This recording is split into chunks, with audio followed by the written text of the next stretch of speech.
You'd think I already would have covered Sonic by this point, but better late than never, I guess. Whether for better or worse, Sonic the Hedgehog is forever a topic of discussion, as people always have something to say about the guy.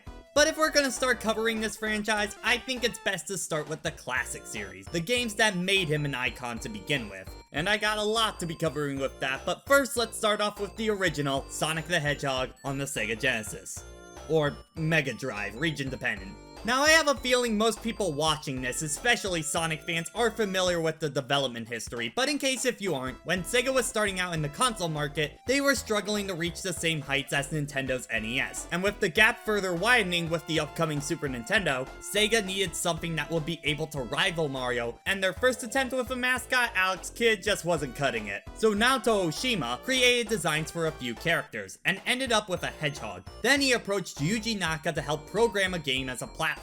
But to make it different from their competition, they thought about how satisfying it was to speed through Super Mario Bros. Levels as fast as possible, and wanted to incorporate that feeling into their platformer. And in 1991, Sonic the Hedgehog was unleashed onto the world, and the Genesis was now seen as proper competition to Nintendo, kickstarting what many still see as the biggest console rivalry ever in gaming. Now for this review, I'll be looking at the Genesis original. Well, I'll be playing the games off of the Genesis HD collection on Steam because there's a lot of ports of this game, most of which are just the original release, but there are a few more special versions that are worth mentioning. Sonic Jam on the Saturn and the 3DS Classics port have the Spin Dash from Sonic 2, the Sega Ages version on Switch, which add in the Drop Dash from Sonic Mania, and probably the most important one, the iOS and Android versions. Now originally these were just emulated versions of Sonic 1 and 2 found on the App Store, but Christian Whitehead and Simon Tonley, remember these names for later, went and rebuilt the entire game from scratch, so now it has widescreen,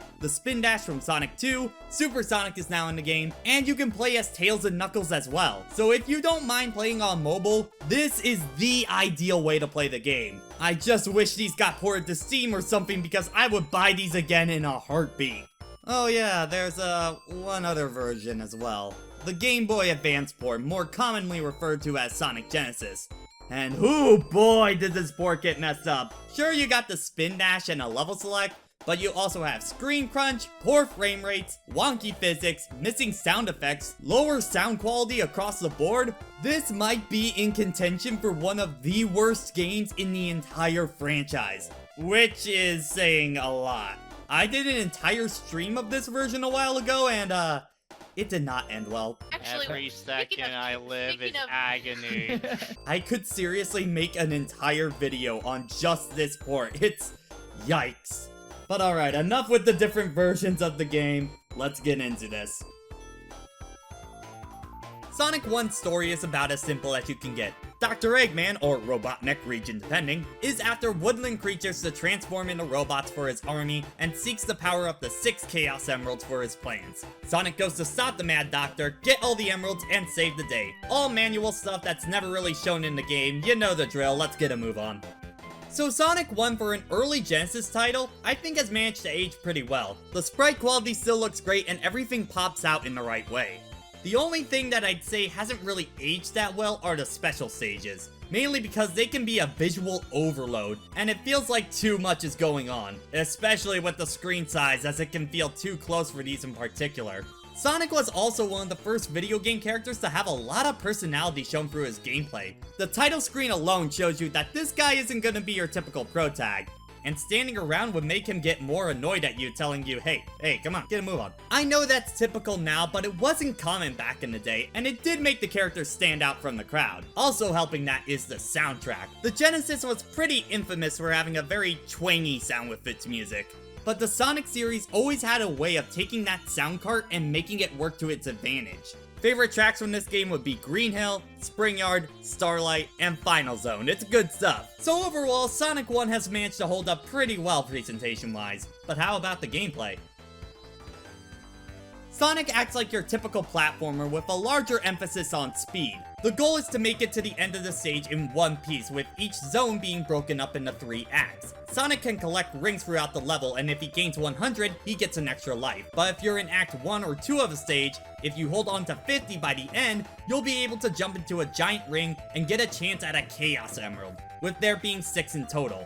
But if you hit one of these glowing bumpers, you'll be ejected from the stage and can't go back, so make your attempt count. But Sonic doesn't have a normal health bar. These rings represent his health. As long as he has one, he'll be fine, but you lose them all if you get hit. But don't worry, you do have a chance to collect a few that fly out of you to regain your footing. There are a few power-ups you can get in these boxes, a shield that will let you take one hit with no ring loss, invincibility, and speed-up chews. As for Sonic's native abilities, he has two things he can do. His jump makes him into a ball where he can bounce on enemies, and pressing down will make him turn into a ball that lets him speed down slopes and plow through enemies. You'll race through 6 zones with 3 acts each, and every third act, you'll fight a boss fight until you can take the Doctor down for the first, and certainly not the last time. And that's about it for Sonic the Hedgehog's first outing. So what was the good to be had?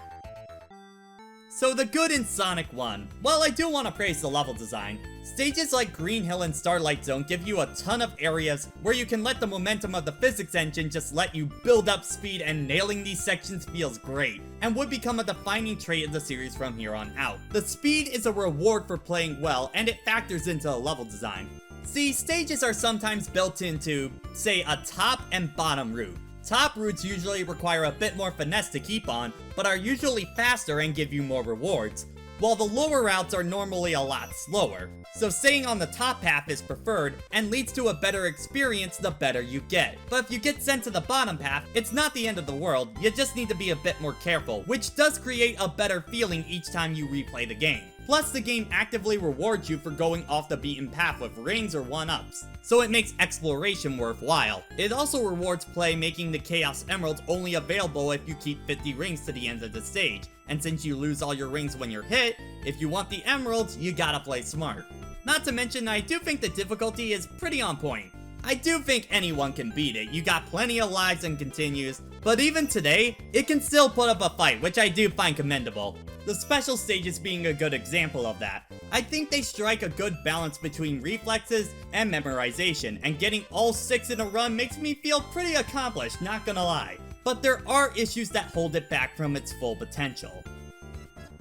Sonic 1 does have a lot of first outing mistakes throughout the game. While I can enjoy the special stages, there are times where it feels like you're making leaps of faith in them, and most of the time it's to a goal sign, which will send you straight out of the special stages with no emerald, and you can only collect them in Act 1 or 2 of a stage, and for whatever reason, you can't get them in any part of Scrap Brain Zone, the final main area of the game. Though collecting them doesn't change the ending too much, so I wouldn't personally sweat it if you aren't able to get all of them.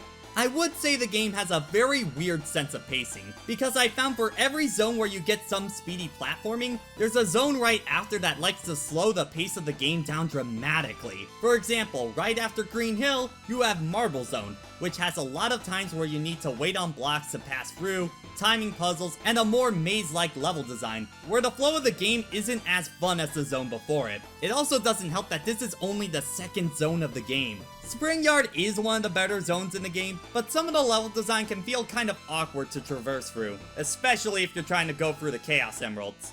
And after that, you get Labyrinth Zone, which is easily my least favorite part of the game. Yeah, shocking take, I know. The water literally slows the entire level down, you can't avoid it, so many obstacles are just out of sight, meaning you're likely to take pot shots, and you need to worry about not drowning. It's not a fun level. Good luck trying to get the emerald here. And if you use the stage select code, this was originally going to be the second level of the game. Oh my, no.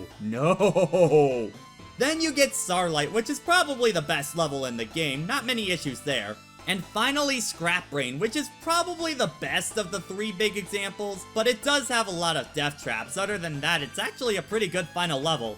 Except for Act 3 where it just becomes Labyrinth again, why? The boss fights are also pretty meh. I'll give it to Spring Yard and Final Zone for at least being a little more creative, but the fights are nothing to write home about. The Labyrinth one is the hardest fight and it's just a platforming challenge. You never need to hit Eggman once, I think that says a lot.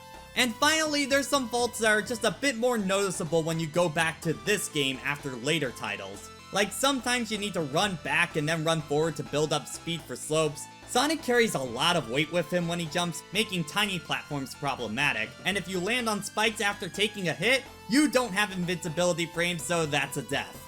Sonic 1 is kind of an interesting one looking back, because I can see all the stuff that does make it a good game, but I can also see all the problems with it at the same time. But overall, it's good. It's just not as good as its brethren. Overall, I think Sonic 1 has mostly held up. It's still a fun platformer with a unique angle to its level design that rewards you for playing better, keeping the replay value up, and can be pretty challenging getting all the Chaos Emeralds. However, there's a lot of first game in the series kind of issues that are present throughout, and the level quality can be all over the place. It's not gonna be everyone's cup of tea, and I can't exactly say it's one of my more favorite games in the series, but the game is only about an hour long, so I'd say give it its fair shake. It's basically on everything, so you won't have to search very hard. And that was Sonic 1. Overall, it was good for its time, but nowadays it is starting to show its age. But Sega had the hit on their hands that they wanted, and when you got success like that, you make a sequel. So next time, we're gonna be looking at Sonic 2. I'll see you then.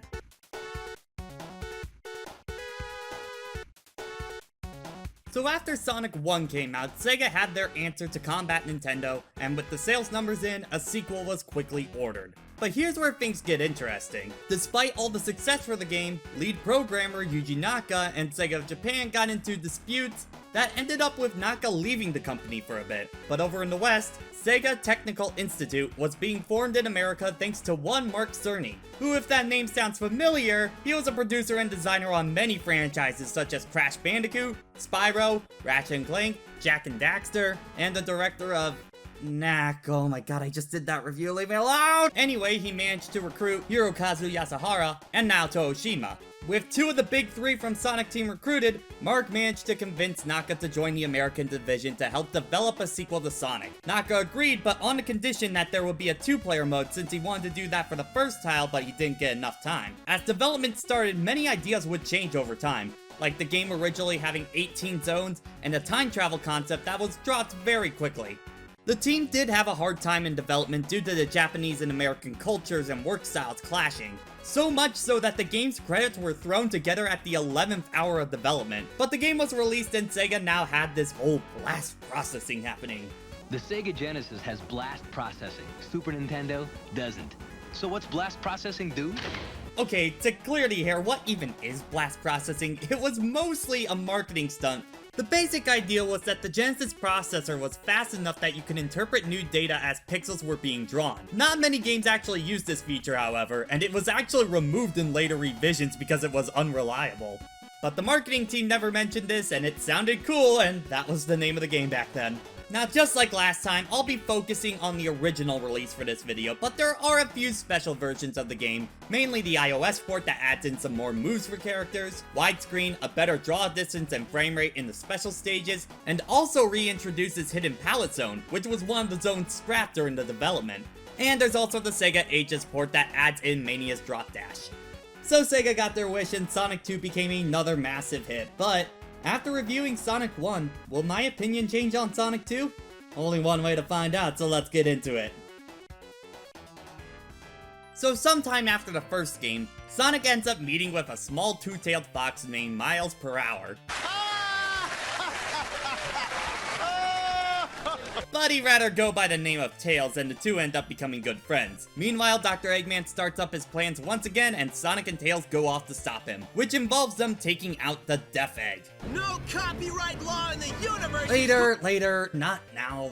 And with Tails' help, Sonic stops the evil doctor and saves the day. Once again, a very in-the-background plot, but I will say I like how it's implemented a little bit more. Like in one of the last zones of the game, Sky Chase, you work with Tails to fly up to Eggman's ship. But he's shot down and you need to go alone. But then Tails comes back and flies you up to the Death Egg, and once you blow it up, he starts the plane back up and he catches you on the way down. It's a small but really nice touch, and it's kind of a heartwarming end, not gonna lie. Sonic 2's presentation is definitely a step up from last time. Not only is the sprite quality better in general, but there's a lot more personality that shines through. Like a new standstill with Sonic lying on the ground as you wait for a long time, or how Tails just starts yawning, or how much more worried they get when they're on an edge of a platform. Jumping a bit ahead here, but I love how powerful they make Super Sonic feel with his animations. From his dash to him not even caring he's on a ledge, it's a great little touch. But colors are also a lot more saturated this time and zones pop out more. Notice how vibrant Emerald Hill is compared to Green Hill, or Mystic Cave to Marble Zone, Aquatic Ruin to Labyrinth. I'm more visually interested throughout. Though the best thing about the presentation, the soundtrack. Don't get me wrong, there were some good tunes in Sonic 1, but in Sonic 2, practically every single song is a hit. Emerald Hill, Chemical Plant, Casino Night, Hilltop, Mystic Cave, Wing Fortress, it's so good! Please do give it a listen to sometime, it's some of the best that the Genesis has to offer. So Sonic 2 is just a better presentation package than its predecessor, but how about the gameplay? So gameplay-wise, it's very similar to the original. You make your way to the end of the stage, beat up a boss, and end the zone. But unlike the first game, each zone only has 2 acts instead of 3, with the boss being at the end of Act 2. And alongside you, you got Tails, who copies your movements as best as he can. Though if you got a second controller, you can have someone else play as him at any time. Or the two of you can race in the very weird competition mode. Seriously, what is this aspect ratio? And Tails is 100% invincible, though if you really don't want him, you can play as either Sonic or Tails alone. Sonic also has a new ability in the form of a spin dash. If you press down in the jump button, you can rev up speed that releases when you let go, and it gives you a burst of speed forward. It's useful for making jumps or getting up slopes. And the final change is how the Chaos Emeralds are handled. There's no big ring this time in order to enter a special stage. Instead, you need to get 50 rings and then reach a checkpoint. After that, you can enter this game's special stage, the Half Pipe, where you need to collect rings while avoiding bombs to reach a quota at the end of each section. Clear all 3 and you can grab an emerald, which there's now 7 this time. But the ending isn't the only thing that's changed for getting all of them. There's a gameplay benefit as well, because if you get all of them and grab 50 rings, you become Super Sonic! Obvious DBZ reference aside, you move faster, jump higher, and are completely invincible, as long as you keep your ring count up, because you lose a ring every second and then you revert back when you run out. And that's about all the changes for Sonic 2, so what did this sequel do right? Sonic 2 has a lot of good things going for it in comparison to the original, so let's go over it. I enjoy the level variety a lot more this time. With zones only being 2 acts instead of 3, they were able to put more zones in to have a better variety. 8 normal zones as opposed to the 6 from last time. And the zones don't feel like they overstay their welcome, the length feels about right. The level design across the board is better too. Zones are built with more speed-based platforming in mind, which allows for a lot more engaging sequences. Chemical Plant being one of the biggest examples. Revving up speed on these slopes just to launch yourself right after is a great feeling and almost the exact inverse of the Marble Zone problem from last game. Other favorites of mine include Aquatic Ruin, for being a water level that's much better designed than Labyrinth Zone, not only for being a faster and more fair level in general, but if you play on the higher path, you don't even need to touch the water at all, which is a great incentive for playing better. Hilltop has a lot of cavern designs and some of the best hiding spots in the game. Mystic Cave has great pacing despite its rather small level design. I look forward to almost every zone in this game. The moment-to-moment gameplay is much more consistent, which leads to a better experience as a whole. Helping that moment-to-moment gameplay is the spin dash. There would be plenty of times in the last game where you need to get a running start to get up a slope or something like that, but now this lets you get past those sections without breaking the pacing, which helps this game's flow. I also love how you can implement this in the boss strategies, Silver Sonic being a good example, or how this effectively gives Sonic a long jump by dashing and then jumping right after, giving you more traversal options, which opens up the levels even more. The game is so good at being a pick up and play kind of platformer. If I got an hour to kill and just want to relax, Sonic 2 will do the job. I'm still finding secrets or routes I've never taken before. It's been years and I'm still not tired of playing through this game yet.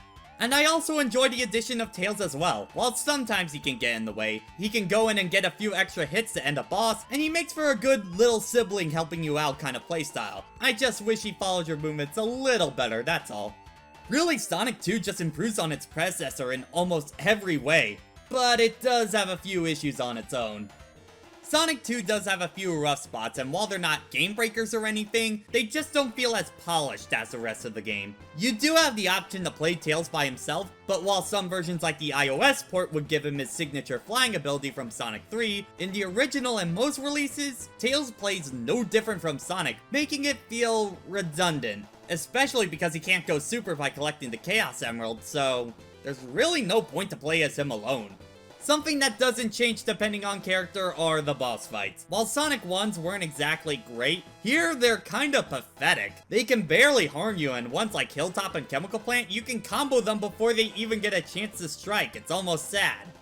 The only ones I think are kind of hard are Wing Fortress's boss, but that's more because of the hitboxes than anything, and the final boss, but we'll get to him in a bit.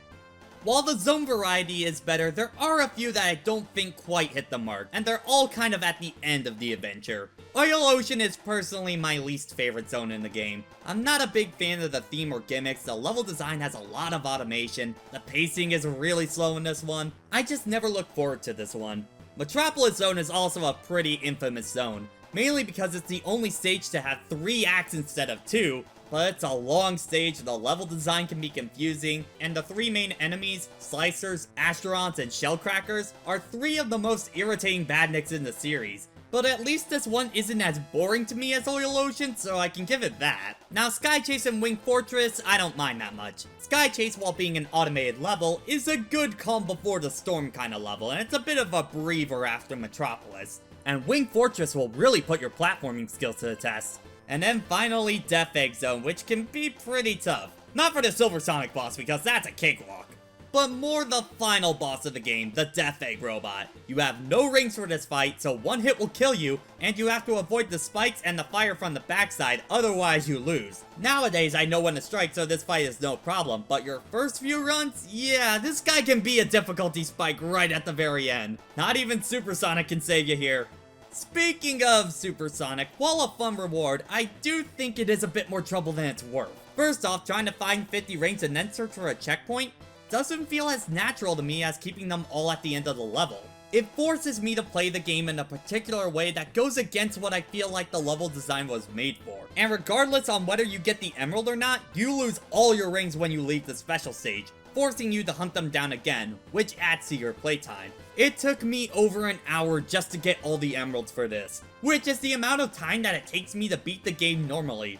And you can't bring Super Sonic into a new file without doing a sound test code, so in a way, it's not that big of a benefit. Not to mention the special stages themselves, I'm not a big fan of them. They go on for a set amount of time, as opposed to Sonic 1 where those levels were based on how well you did in them. And don't bring Tails along for these. While he can grab a few rings, if he gets hit by a bomb, he'll lose even more, lowering your chances of getting the emerald. And later stages are far too reliant on memorization to win. The hitboxes in these are also very inconsistent.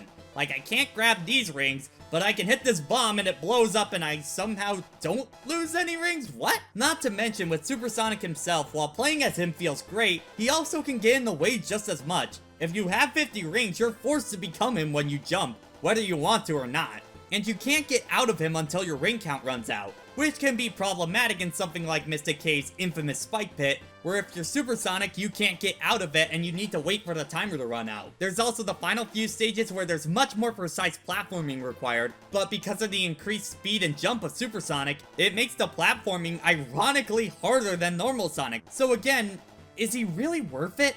It also makes the ending not as good in my opinion, where you fly down as Super Sonic and don't need Tails' help. I don't know, it just doesn't feel right. But again, most of my issues really come in at the very end of the game, and stuff like the Chaos Emeralds in Super Sonic are entirely optional. If you just want to play the game from beginning to end, it blows the original game out of the water, and it's a pure example of what a sequel should be. Sonic 2 is one of those sequels that does almost everything better to make the original game almost feel obsolete. Sonic 1 still has some value to it, but I feel like this is the game that the first one was trying to be. Fantastic level design, great rewarding gameplay, a jamming soundtrack. Sonic 2 is everything I'm looking for in a Genesis platformer, and it has a great pick up and play nature. I think almost anyone can play this and have a great time. Most of my problems come in only if you're going for the Chaos Emeralds, and I don't think the reward is that worth it in my opinion, but the base game is so good that it's not that big in the grand scheme of things. There's a reason why this became one of the de facto games for both the Genesis and the series as a whole. If you haven't played it yet, please take some time out of your day to do so. This was a pleasant one to come back to. I always know if I play Sonic 2, it's gonna be a good time. Back at a Too Many Games convention, I even picked up one of these cool shadow boxes of Sonic 2's title screen. I just can't get enough of this one. Man, I miss social activity. But if Sega of America was handling Sonic 2, what was Sega of Japan up to? We need a little extra power for that, so next time, we're gonna be looking at Sonic CD. Also, on a side note, I did a collab with Garrulous64 on his channel on Sonic Rivals, that Sonic racing game on the PSP. Go check that out, I had a lot of fun doing that. Also, just to mention the Patreon real quick, I'm starting to upload reviews early to that site, so if you want to go and support me and check those out early, feel free to do so. Alright, that's enough plugging for now. I'll see you next time. So Sonic 2 became another massive hit for Sega and the Genesis, and with that success, Sega decided to move the Hedgehog onto new hardware. Kind of. Enter the Sega CD, which was a CD-based add-on to the Genesis that would be able to run certain games with FMVs or full motion video being one of the system's biggest selling points. It didn't do that well. I mean, it did better than the 32X add-on, that's something. Also, if you're wondering, I'll do Knuckles Chaotix at another time. I got enough on my plate as of now. Anyway, the plan was originally for either an enhanced version of Sonic 1 or 2 to come to the system, but it was decided to make a full new title that would take advantage of the system's capabilities, and using that time travel concept that was dropped for Sonic 2 and making it a full gameplay mechanic. Though without Yuji Naka's programming help, a loading sequence would be necessary to make it a reality. 2 new characters would also be added in, Metal Sonic as a proper robot doppelganger, and Amy Rose, who was made to be a fangirl over Sonic, and to play on the whole damsel in distress role popular at the time, where the hero would need to go and save the princess or such. But as for Sonic, he really wouldn't show much interest in the person he was trying to save. Though that didn't stop the English manual from making a goof, calling her Princess Sally from the Saturday morning cartoon series at the time. I'm just gonna chalk this one up to standards for game translations being pretty low at the time, cause they look nothing alike. I don't know how you confuse that one. Now there still is the Sega CD original, and you can find that on the Sonic Gems collection on the GameCube, but that's not the one we're gonna be looking at today. Because when Sega was asking fans for what they wanted to see in terms of ports for the iOS, Christian Whitehead went a step further and showed his own prototype of Sonic CD running on his Retro engine that will allow him to change anything he wanted to about the game since it was built from scratch. And that version became the 2011 re-release on Xbox 360, PS3, iOS, and Steam. And this, in my eyes, is the de facto way to play Sonic CD now. Widescreen, a rock-solid frame rate, both the English and Japanese soundtracks, I'll talk more about that in a bit, better stability in special stages, a Sonic 2 styled spin dash, and Tails as an unlockable character. And this entire package is only $5, and it goes on sale all the time on Steam. If you decide to pick up Sonic CD after this, get this version, it's easily the better way to play the game. I just wish there was a collection to bring this and the iOS versions of Sonic 1 and 2 to modern consoles. I would buy that in a heartbeat. But with that history out of the way, I wasn't able to play this one for a long time, not until that remaster came out. But over the years, I've also noticed the general opinion has definitely gone down as it became more widely available. But right after playing Sonic 1 and 2, how will this one fare? Only one way to find out, so let's get into it.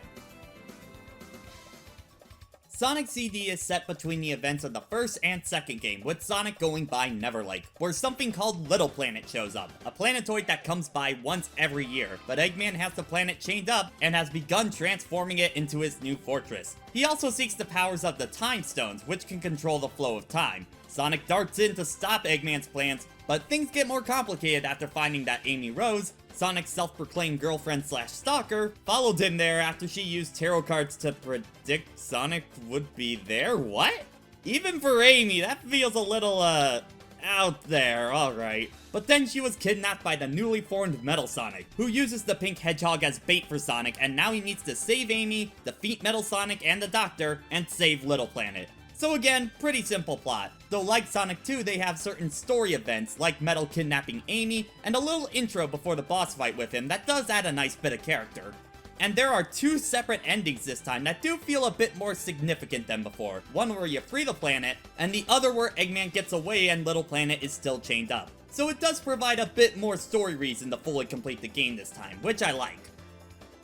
Now Sonic CD was of course fully designed with more powerful hardware in mind, mainly for the game being able to have 4 versions of a level with the different time periods being accounted for, which is really impressive, and I like how each time period has a different feel and look.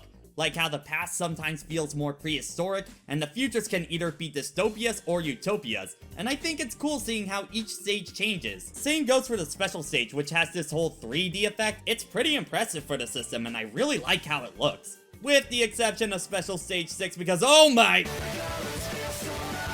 In general, this game is a lot more colorful than Sonic 1, and while that is a good thing for the most part, some of the zones can be a bit of a visual eyesore, and some of the color choices just have way too much sensory overload. It can be hard to tell what's in the background and foreground, or to keep track of where Sonic is, which is a problem. Stardust Speedway is one I immediately think of, especially because the whole gimmick is switching from the foreground and background, and when you can barely tell the difference, yeah. Sonic himself also has a little bit more personality as well. Like, I love how the new Super Peel-Out move looked, and if you wait too long, he will straight up leave the game. I couldn't help but find that funny the first time I saw it. But the best way they show Sonic's personality is through a proper animated intro and 2 animated endings, which are a joy to watch. And it does a great job of showing Sonic's cocky, yet lovable personality. These still hold up great. This intro has been ingrained into my head, and I love how the ending is an interpretation of every zone. I really like that touch. Though, I will never understand the bad ending. Sonic throws a rock at Eggman while he's behind him, and then it comes up the other way? Huh? But when talking about audio, things get a bit more interesting.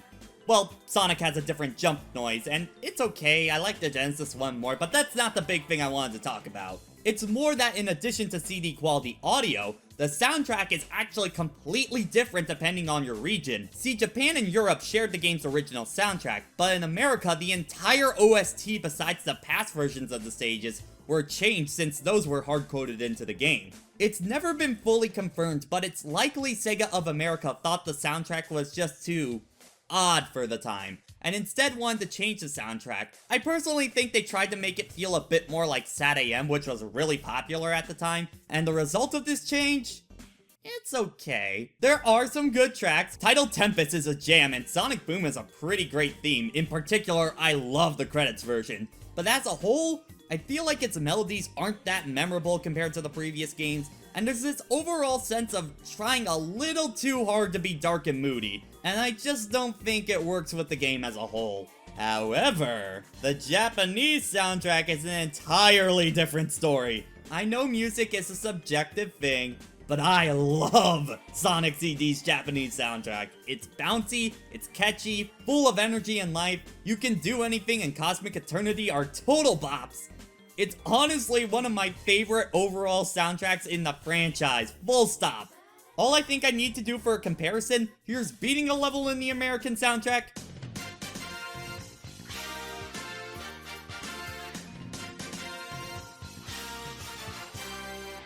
and here it is in Japanese.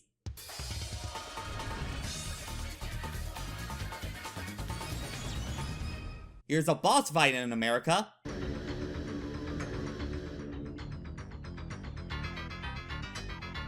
And in Japan,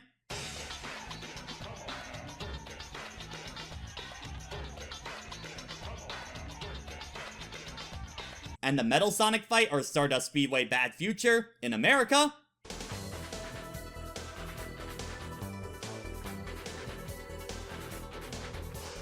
and Japan,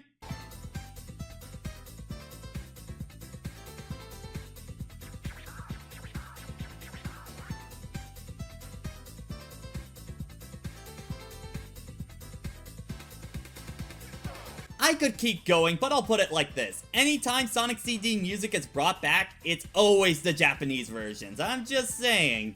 But at least the remaster gives you the option for both. So while Sonic CD's presentation does have a few problems, its highs really help it out. So let's move on to gameplay.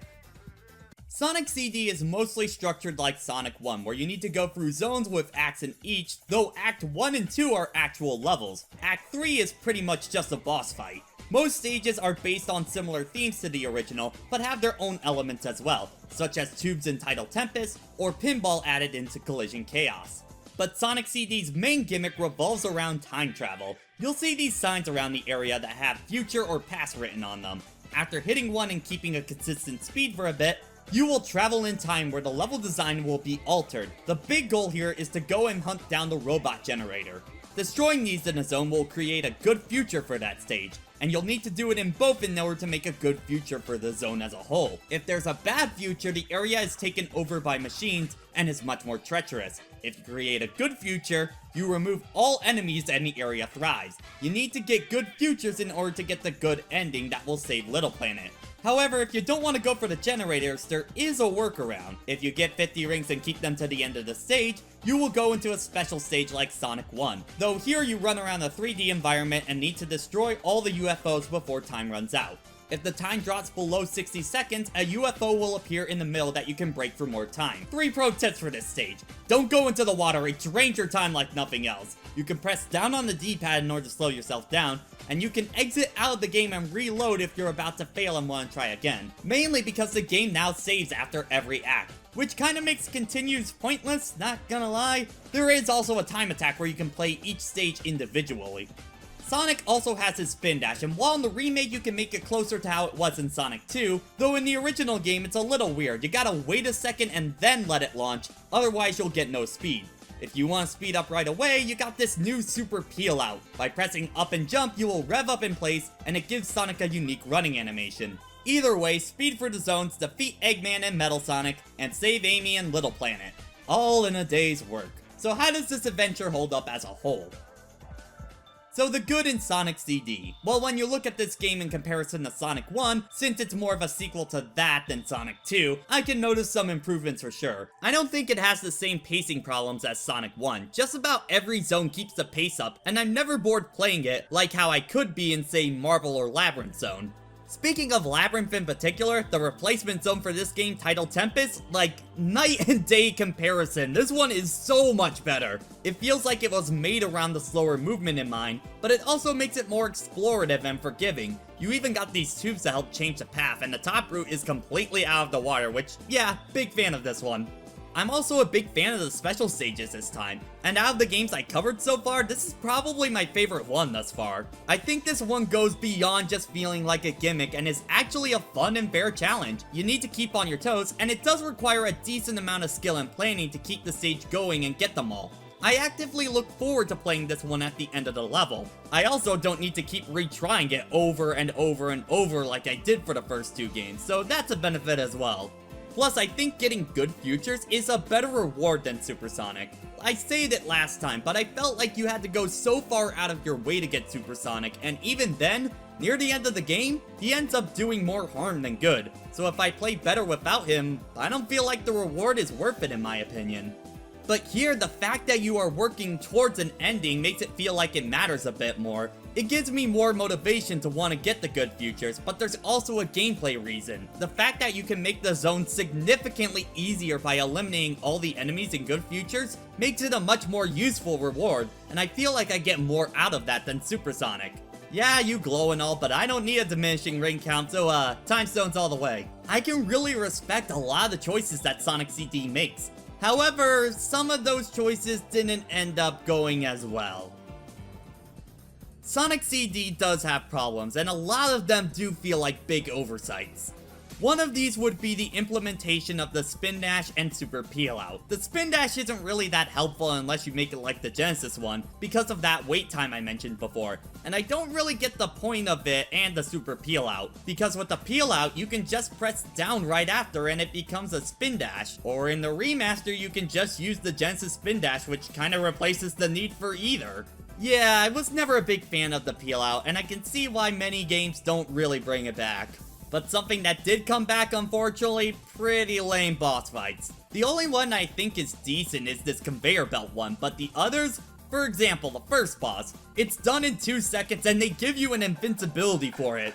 This one with the pinball is only hard because Sonic can still platform while he's on the actual flipper, making this a fight against the controls rather than Eggman. Thankfully, Tails can just cheese this one no problem. Another one is just absorbing air bubbles until he dies in 1 hit. Like, what was the goal with this one, Eggman? I don't get it. And the wacky workbench one likes to squish you by sending you up. Ironically enough, the big Metal Sonic encounter is honestly the worst boss in the whole game. It barely even feels like a race, the terrain is not fun to play through, and if he hits you and you end up on an incline, you've lost, like that's it, done deal. And you can get this 1-up every time you start this stage to, I guess, alleviate this? Or, you know, you could just make it a more fun encounter, you could do that too. The most satisfying part of my Tails playthrough was being able to fly over this entire fight and win without even trying, which says a lot. Time traveling can also be a bit irritating. The game will have specific parts to make time travel easier, but there are times where you'll be able to speed up just fine, and then for whatever reason, the time travel will just stop, and you'll lose the sign that's in the bottom left. Or you'll time travel without wanting to do so because of an automated sequence, which makes going back to the past for every stage kind of annoying. The game is also a lot more vertically designed, as opposed to Sonic 1 and 2's horizontal design. Like, if you just speed through the game just going to the end of the stage ASAP, you'll find many of the stages to be really short. They want you to go exploring not only for rings, but for those robot generators, and that would be fine if I didn't feel like some of the level design goes completely against that mentality. Out of the 3 Sonic games I reviewed thus far, this is easily the one I've gotten hit by questionable hitboxes, awkward attack timing, the level design straight up fighting you, leaps of faith, or attacks and enemies that flat out you didn't see coming. And keep in mind, this is with the added widescreen. It makes holding on to 50 rings much harder than it was in earlier titles. Stages can be really awkward to go through. Collision Chaos has a lot of questionable hitboxes. Metallic Madness has this more maze-like design, and the levels I'm not a big fan of. But the worst for me was easily Wacky Workbench, where the main gimmick is having a giant spring-loaded floor to shoot you up to the sky where you can't see anything, and the level design blocks you off all the time. I try and make it a point to get the time stones before this stage, so I can make it a good future and just get it over with pronto. Which is why I don't really bother going after the robot generators. You have to hunt for them for every single stage, and sometimes the level design just doesn't really go with that mindset, and depending on the time period or the stage, it can be straight up impossible to backtrack for it. And even if you miss one generator, you're not getting the good ending. You need to be perfect every time, which, yeah, no, go for the emeralds, it's a much better option. And that's not even including these metal Sonic projections that show up in the past. And destroying them makes more animals show up. It doesn't count for anything, so what's even the point? Sonic CD is a bit of a weird one because I can totally see why the game has gotten so much praise over the years, but I can also see why a lot of the decisions don't really work in the long run, so overall, Sonic CD is definitely a game I feel like I'm playing tug of war with at times, because for every improvement it makes, it feels like there's a step back. I really enjoy how the special stages are this time, but I don't like how the level design can make it punishing to get to them. I really like the idea of good futures and making the game easier as a reward, but I don't like the time generators and how strict the game is with them. I think some of the zones are much better than the ones in Sonic 1, and some zones go well below what the original game had. I think the soundtrack is fantastic, but the boss fights can be boring or frustrating. I feel like if this game was more consistent to its vision with the time stones and making a more explorative Sonic game, I think this would honestly beat out the original game. But that vision doesn't match what the actual level design has you deal with, and can lead to a frustrating time by the end. So as a whole, I think I rank it about the same as Sonic 1, and definitely not as good as Sonic 2.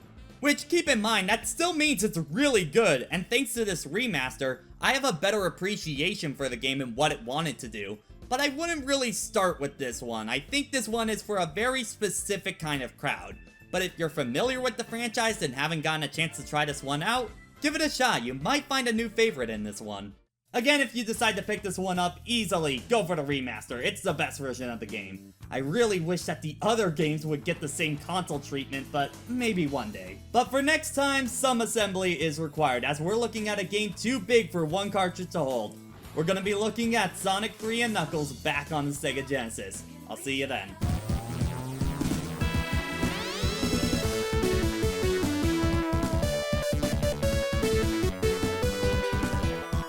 So after Sonic 2 and Sonic CD, to keep the momentum of the series going, Yuji Naka was once again approached to make the next title, but he came to work for Sega of Japan after the communication issues he had while developing Sonic 2 in America. But the American division did work on Sonic Spinball in the meantime to bridge the gap between releases, but we'll save that for another time. So for this new game, another character was added to the cast, Knuckles the Echidna, who was made to be another rival to Sonic. Fun fact, he was actually originally green, but later made to be red to make him more visually appealing next to Sonic and Tails. And also, you ever wonder about that white mark on his chest? Well, apparently there was supposed to be a Nike sponsored deal, and Sega put it on the character for good faith, but the deal fell through. But like, why would you get a tattoo for a brand deal? That feels like it won't age well in the future. To get back on track, the ideal was to make Sonic 3 on a much grander scope, in a sense what they wanted to do in Sonic 2's development but couldn't due to the time constraints. So it might surprise you that when Sonic 3 came out, while it did gain praise, it also got a lot of criticism for not really changing things and feeling kind of short. And going into say multiplayer or the level select, there were levels and characters you couldn't use anywhere else in the game, so what was up with that? Well, it was decided at some point in development for both time and cartridge space, Sonic 3 would be split up into two halves. Sonic 3, and later on that year, Sonic and Knuckles, which contained the second half of the adventure, and Knuckles fully playable. But the special part of Sonic and Knuckles was the cartridge itself, having what they referred to as lock-on technology. Basically, if you had the Sonic and Knuckles cart, you could put another cartridge on top of it. Now, for most games, this would just give you a no-way screen to show up, and would actually lead you to play the special stage Blue Spheres, but I'll get more into that in a bit. But if you put, say, Sonic 2 in, you would be able to play as Knuckles in that game, where you had a shorter jump, making bosses like Death Egg Robot quite a bit harder. You can glide, which breaks some stages in half like Aquatic Ruin, and strangely, he keeps all his rings after a special stage. Which begs the question, why wasn't it like that in the first place? But the main purpose on the lock-on was to be used with Sonic 3. If these two cartridges were connected, it would combine the two games into one connected adventure, making it the true full sequel, Sonic 3 and Knuckles. Oh wait, sorry, according to the title screen, Sonic 3, Sonic the Hedgehog, and Knuckles. Yeah, we're just gonna refer to it as 3 and K throughout this review to make it a little easier. I give them props for finding a creative solution to the problem, especially, I love how the Sonic and Knuckles cartridge looks. Seriously, I love the minimalist look to this thing. I've always wanted a big poster of this art. You know, looking back, I'm honestly kind of shocked this didn't blow up in Sega's face. I mean, think about it, they tell you to buy a full price game, and then buy another full price game in order to get the real Sonic 3 experience. I mean, that's why Sonic 2 backwards compatibility was added, to help make it a better value. But still, they're lucky that this technology was considered new and revolutionary at the time. Otherwise, this would be a DLC PR nightmare nowadays. Sonic 3 and Knuckles actually has had a hard time being re-released in its complete state. I first played it on the PC way back in the day on that Sonic and Knuckles collection, and my next exposure wouldn't be until the Sonic Mega Collection on GameCube. And even then you had to unlock it first. But usually on collections, they will maybe have Sonic 3 and Sonic and Knuckles, but no ability to lock on, which this might have something to do with some copyright issues with the music, which I'll get into more later. But if that was the case, if some collections can still have Sonic 3 and Knuckles in there, why not their combined version? That just feels like a weird decision. The easiest ways to play this outside the original release are the following: the Sonic Mega Collection, the Xbox Live Arcade version, and the Wii Virtual Console if you had them both for the same system. Also, F in chat for the Wii Virtual Console. I still miss you, buddy. Sonic Classic Collection on the DS, the Steam re-release, and that's it. Compared to the amount of ports that Sonic 1 and 2 get, it's crazy to think that the full game has only been released a few amount of times. And there was to be a mobile remake of this game too, but it was canned during development. So for this video, I'm going to be looking at Sonic 3 and Knuckles as a full package. There's really no point to review the two parts separate when it's very clear they were meant to be one together package. So, with the development history out of the way, let's get to it. So after the events of Sonic 2, Tails gets readings of powerful chaos energy on the nearby Angel Island. Sonic and Tails go to investigate, but as they arrive, they're ambushed by Knuckles, protector of the island, and he steals the Chaos Emeralds for himself. Just want to note the fact that he actually scared the emeralds out of Sonic. That's honestly impressive. You know, in later games, you need a big, elaborate scheme in order to drain Super Sonic of his powers, and meanwhile, here he just hits him with the... But it turns out Eggman is back, and he's tricked Knuckles into thinking that Sonic and Tails were here to pillage the island's main treasure, the Master Emerald. So Knuckles and Eggman give the duo trouble throughout, but later Eggman takes the Master Emerald for himself to repower up the Death Egg. Realizing what's actually happening, Knuckles decides to help the two out, and they get the Emerald back, return it to Knuckles, and thwart the Doctor's plans again. So a bit more story here than normal, and it flows pretty well into the gameplay, so it works out. Would have maybe liked a little more feel-good moments like Sonic 2's ending, but that's really nitpicky, I'm aware, so let's get on to the presentation. Sonic 3 NK was a late Genesis title, and well, they figured out how to get the most out of this system by now. Environments are more detailed than ever before, and the level maps are bigger than ever. In particular, I love how it keeps changing the level as it goes on, such as the time of day on Angel Island Zone, where it starts off nice and peaceful, and then halfway through Act 1, everything is set ablaze. Or Carnival Night Act 1 will be normal, but Act 2 will have the lights off. It helps give each part of the zone their own identity, and I like that. I also like how they now transition directly into the next act after beating a boss, and have a little cutscene after a zone to show how you get to the next one. They've had these things in the past, but it's mostly been at the end of the game, and here it's for every zone, which helps make it feel like a more grand journey. The game has also gotten a bunch of new fresh sprites, and while I do like the majority of them, I'm kind of on and off on how I feel about Sonic's. Like when he's running at full speed or when he's supersonic, it looks great. But there's just something off about his slower, more standstill sprites. Maybe it's the face, he just looks a little too slap happy for me. It's not bad at all, but I would say I prefer the older look. The music, however, has a bit of an interesting story to it. Mostly in the Sonic 3 half of the game, because the music for Sonic 3 was composed by Michael Jackson, like King of Pop MJ. So this entire story was an ongoing rumor for years, and I won't get too much into it. If you want a summation of it, go check out Game Trailer's Pop Fiction episode on Sonic 3. I'll put that in the card right there. But Sega had close ties to Jackson, with the video game Michael Jackson's Moonwalker being one of the system's biggest titles. And with their relationship, Sega asked MJ to work on Sonic 3 and he agreed, and certain tracks like Carnival Night and Sonic 3's credit music have been confirmed as tracks MJ worked on. But somewhere down the line, he grew unhappy with how the Genesis was producing the music, as it wasn't sounding like how he envisioned it, and decided to leave the project and remain uncredited. And listening to it now, I can understand what he meant. Remember how I said that the Sonic series had this ability to use the sound card to their advantage in the Genesis era? I don't feel the same way this time. Marble Garden, Carnival Night, Sandopolis are some examples that come to mind. And while the compositions are good, the instrumentation can hurt a lot of the tracks. Launch Base is probably my biggest example, mainly because of the compressed sound of the guy shouting, and the song doesn't quite properly loop right. But on the flip side, you have some really high quality tracks here. Angel Island, Hydro City, Ice Cap, Mushroom Hill, Lava Reef, Act 1? Those are fantastic! Which makes the tracks that don't jive with me all the weirder. Though one track I think most of us can agree that could have used some work, the Supersonic theme. I mean, it's bad enough that it's the same as the Invincibility when Sonic 2 had 2 separate songs, but okay, well take a listen.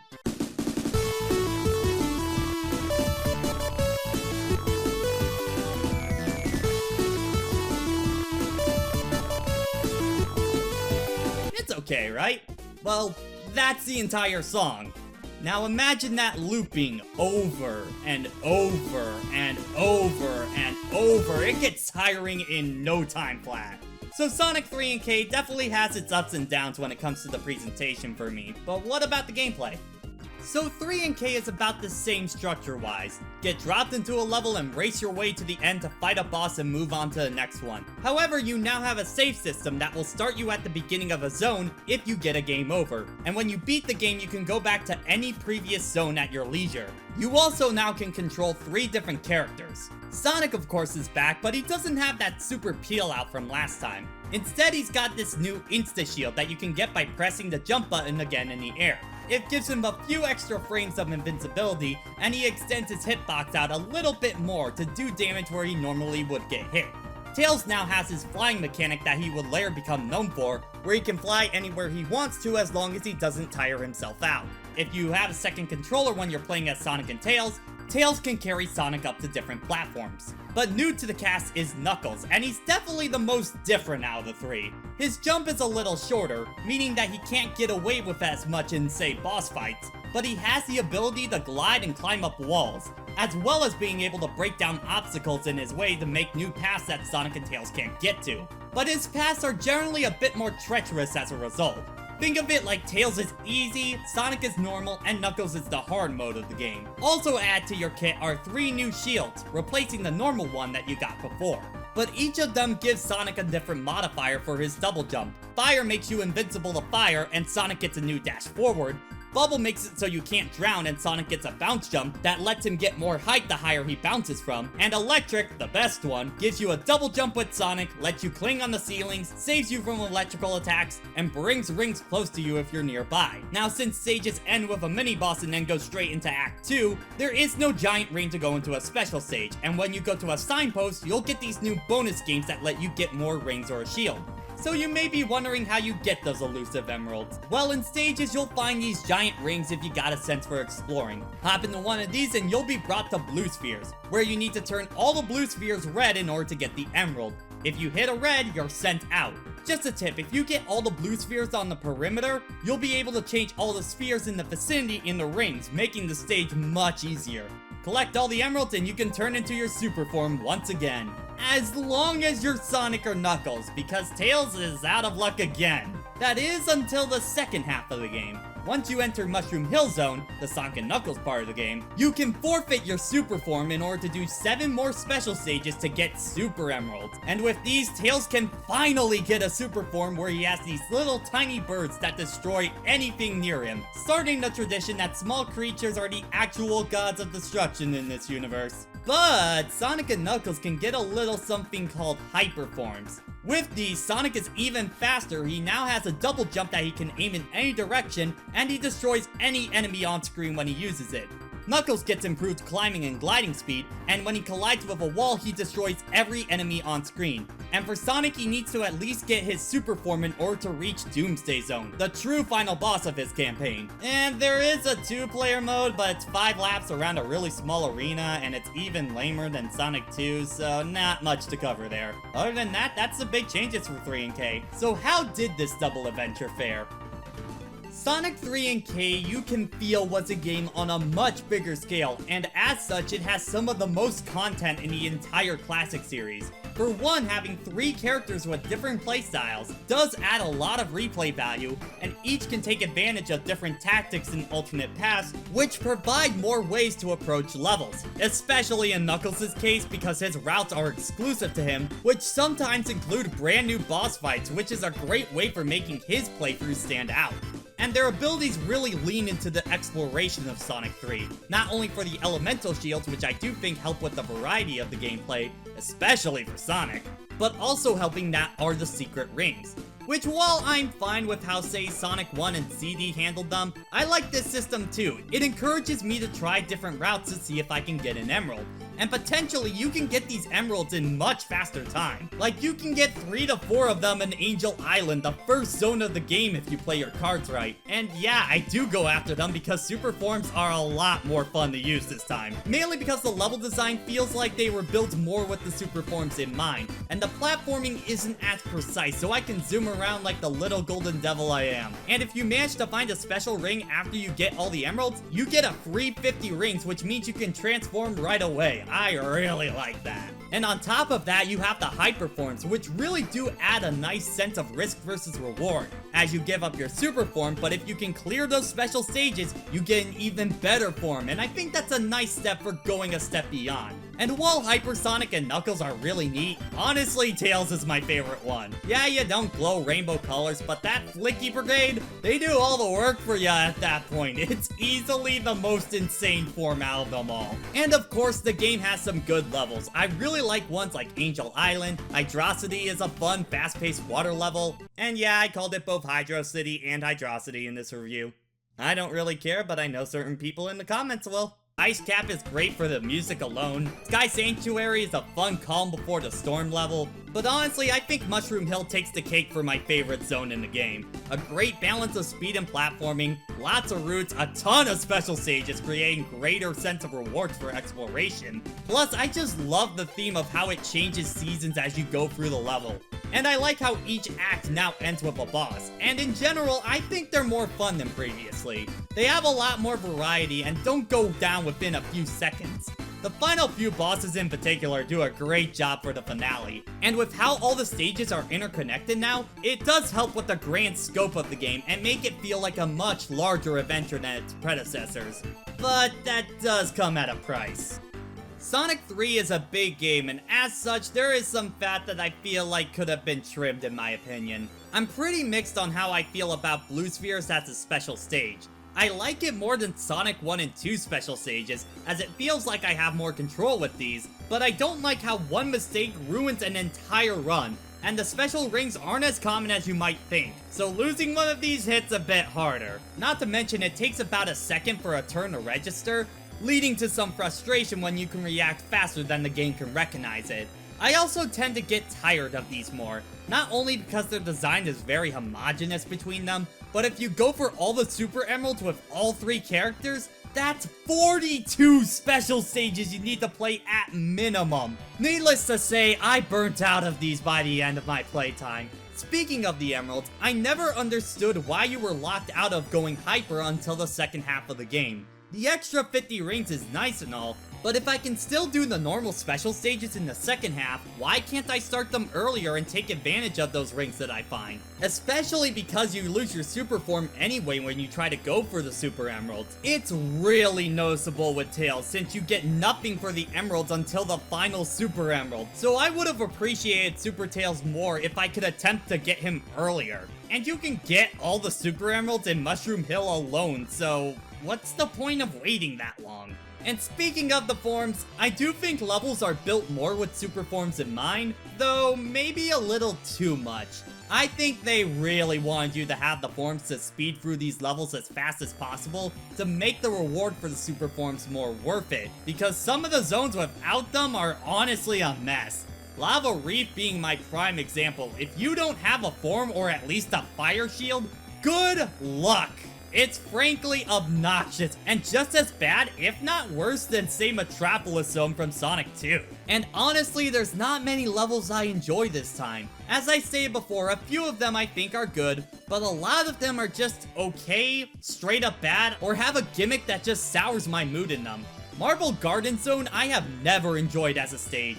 It goes on for way too long, and has level design that, especially with Sonic, is a pain to navigate through and relies way too much on this spinner to move around and break obstacles, which kills the pacing as it's already slow, and if you lose it, you need to go all the way back to grab it again to continue the process. Also, why can't I break these walls with Super Knuckles? You know, the character whose whole gimmick is to break down obstacles? You're gonna tell me he can break this breakable wall, but not this one? That's just inconsistent. Carnival Night is easily one of the longest stages in the game. And no, it's not for the barrel. Look at this controller, there's only so many buttons, it's up and down, guys, it's not that hard. But I don't like how this level often loops back in on itself, making the stage last longer than it should. Ice Cap is also kind of guilty of that too, now that I think about it. But for Knuckles' Carnival Night, the stage ends before it gets the chance to really even begin, making it such an odd stage.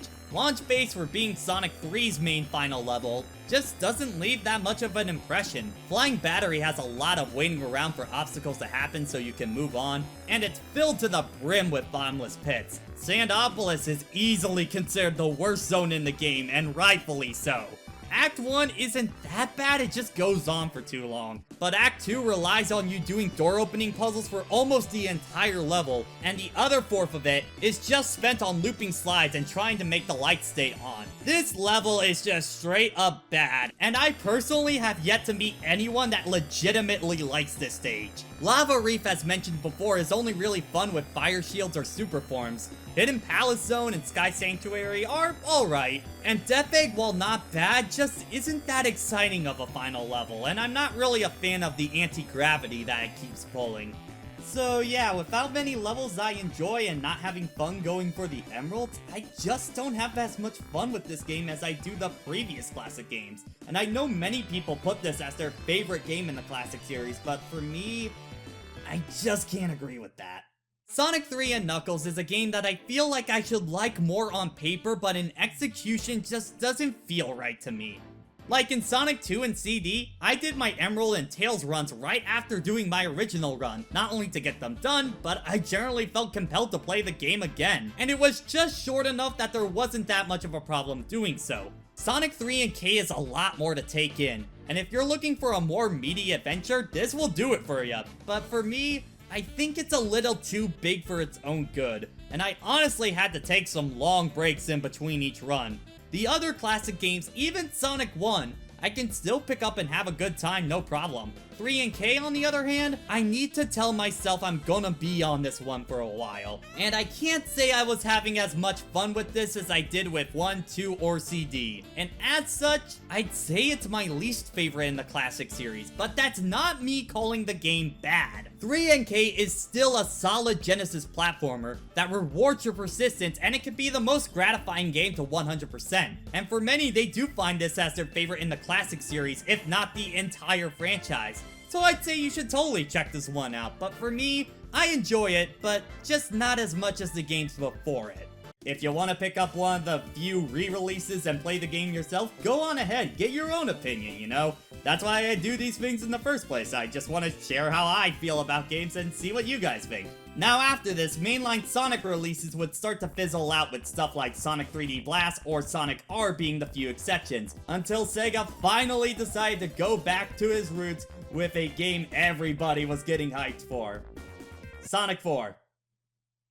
You probably just remembered that that game exists. Hoo boy!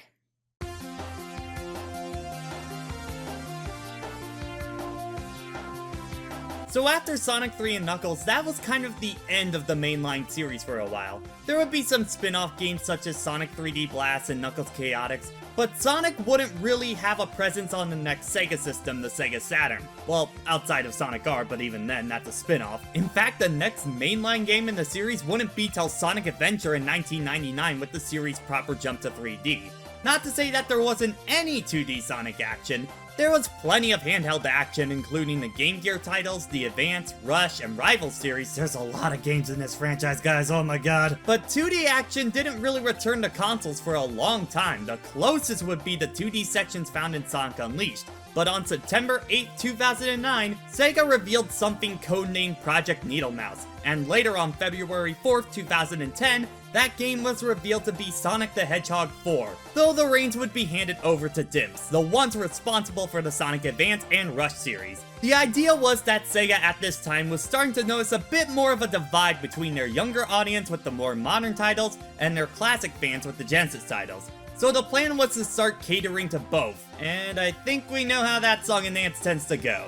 Though there's some signs showing that this game was originally planned to be a smartphone-only adventure, and Sega decided to rebrand it to Sonic 4 once the project was set to be on consoles. And oh boy, did that name change leave some big shoes to fill. Episode 2 was released on May 15, 2012. Yeah, 2 years later and after Sonic Generations, which was already a throwback game with the inclusion of classic Sonic.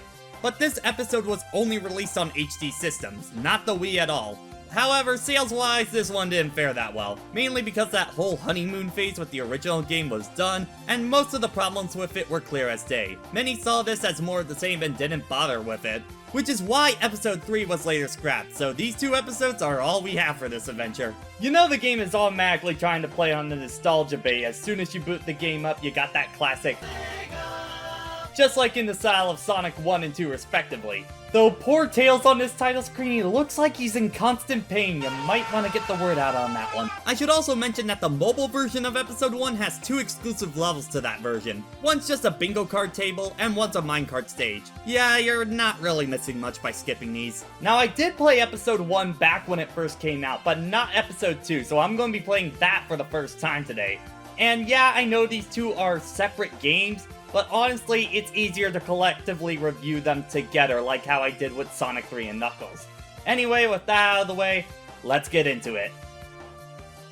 So the plot for episode 1 is super simple. Eggman survives his last encounter with Sonic and wants to retool his older machines to take him down. Short and to the point, it doesn't work and the Doctor is beaten again. Between the 2 episodes, Metal Sonic is revived, and in episode 2, Sonic and Tails go to stop Eggman from using the Death Egg Mark II. Like I said, it's extremely simple, and there's a cutscene here and there, but not much else to the plot, so let's dive into the presentation.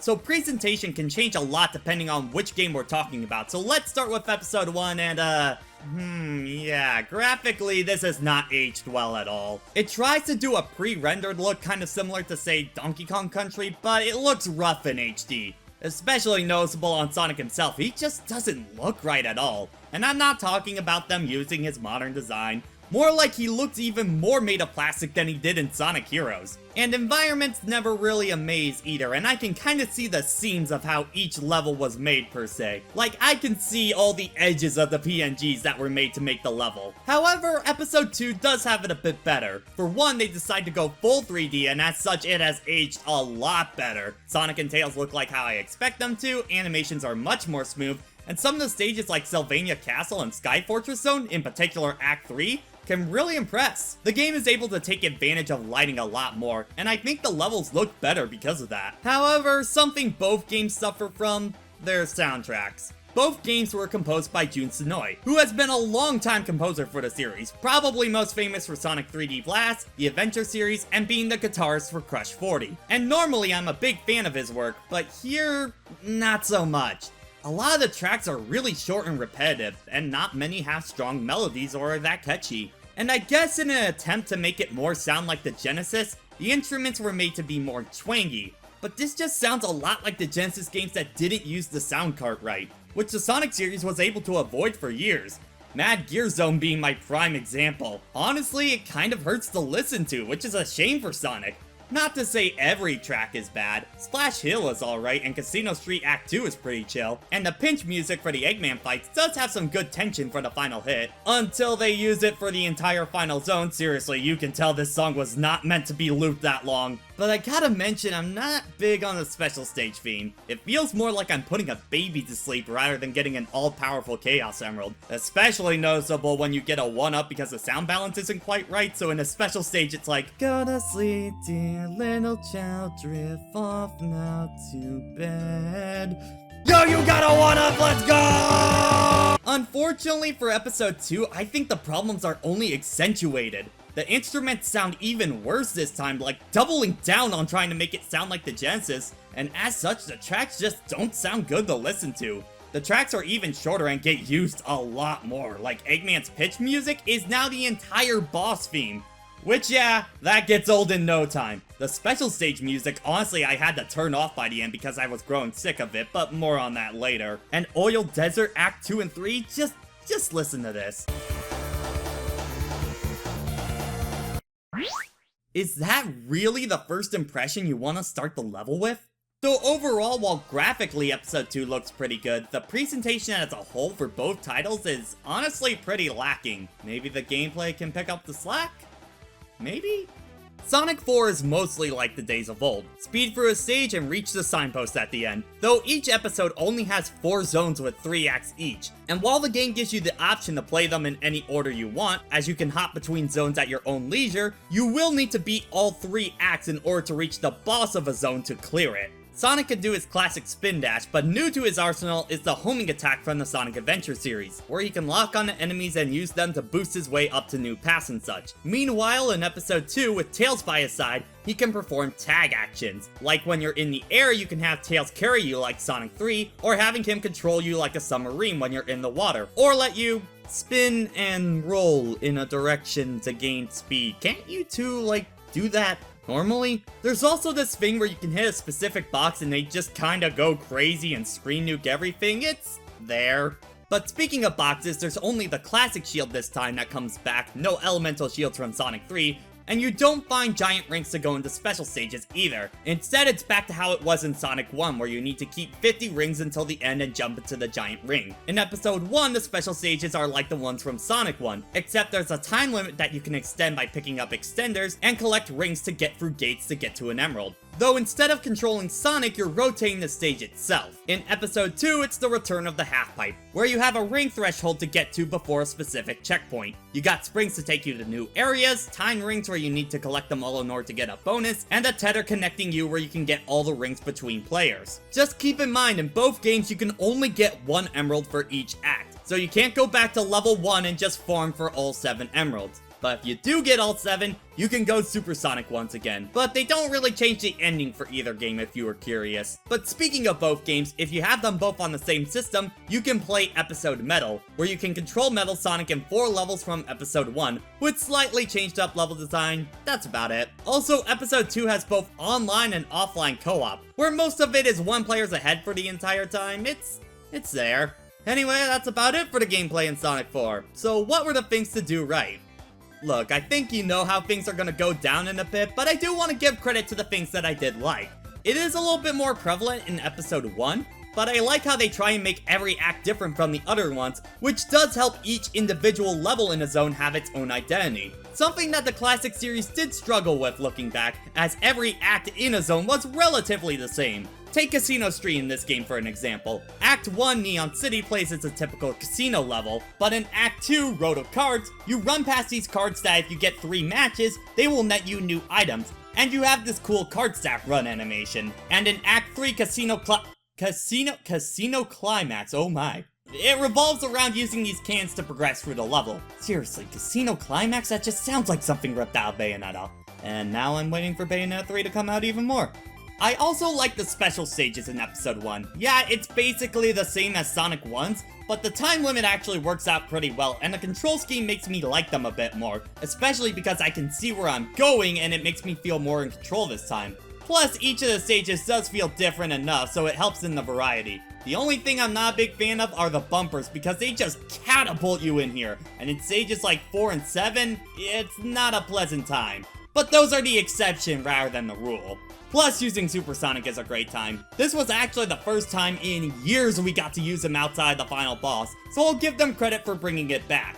And unlike previously, you can now activate him with a separate button. I really like that. That way I'm not activating him when I didn't mean to.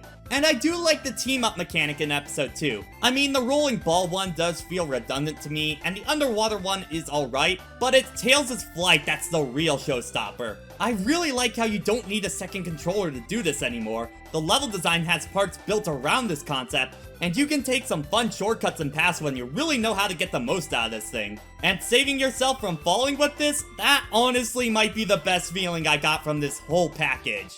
Which, alright, let's get into the problems. So, why is it that no one really brings up Sonic 4 in a good light? Well, let's start going down the list.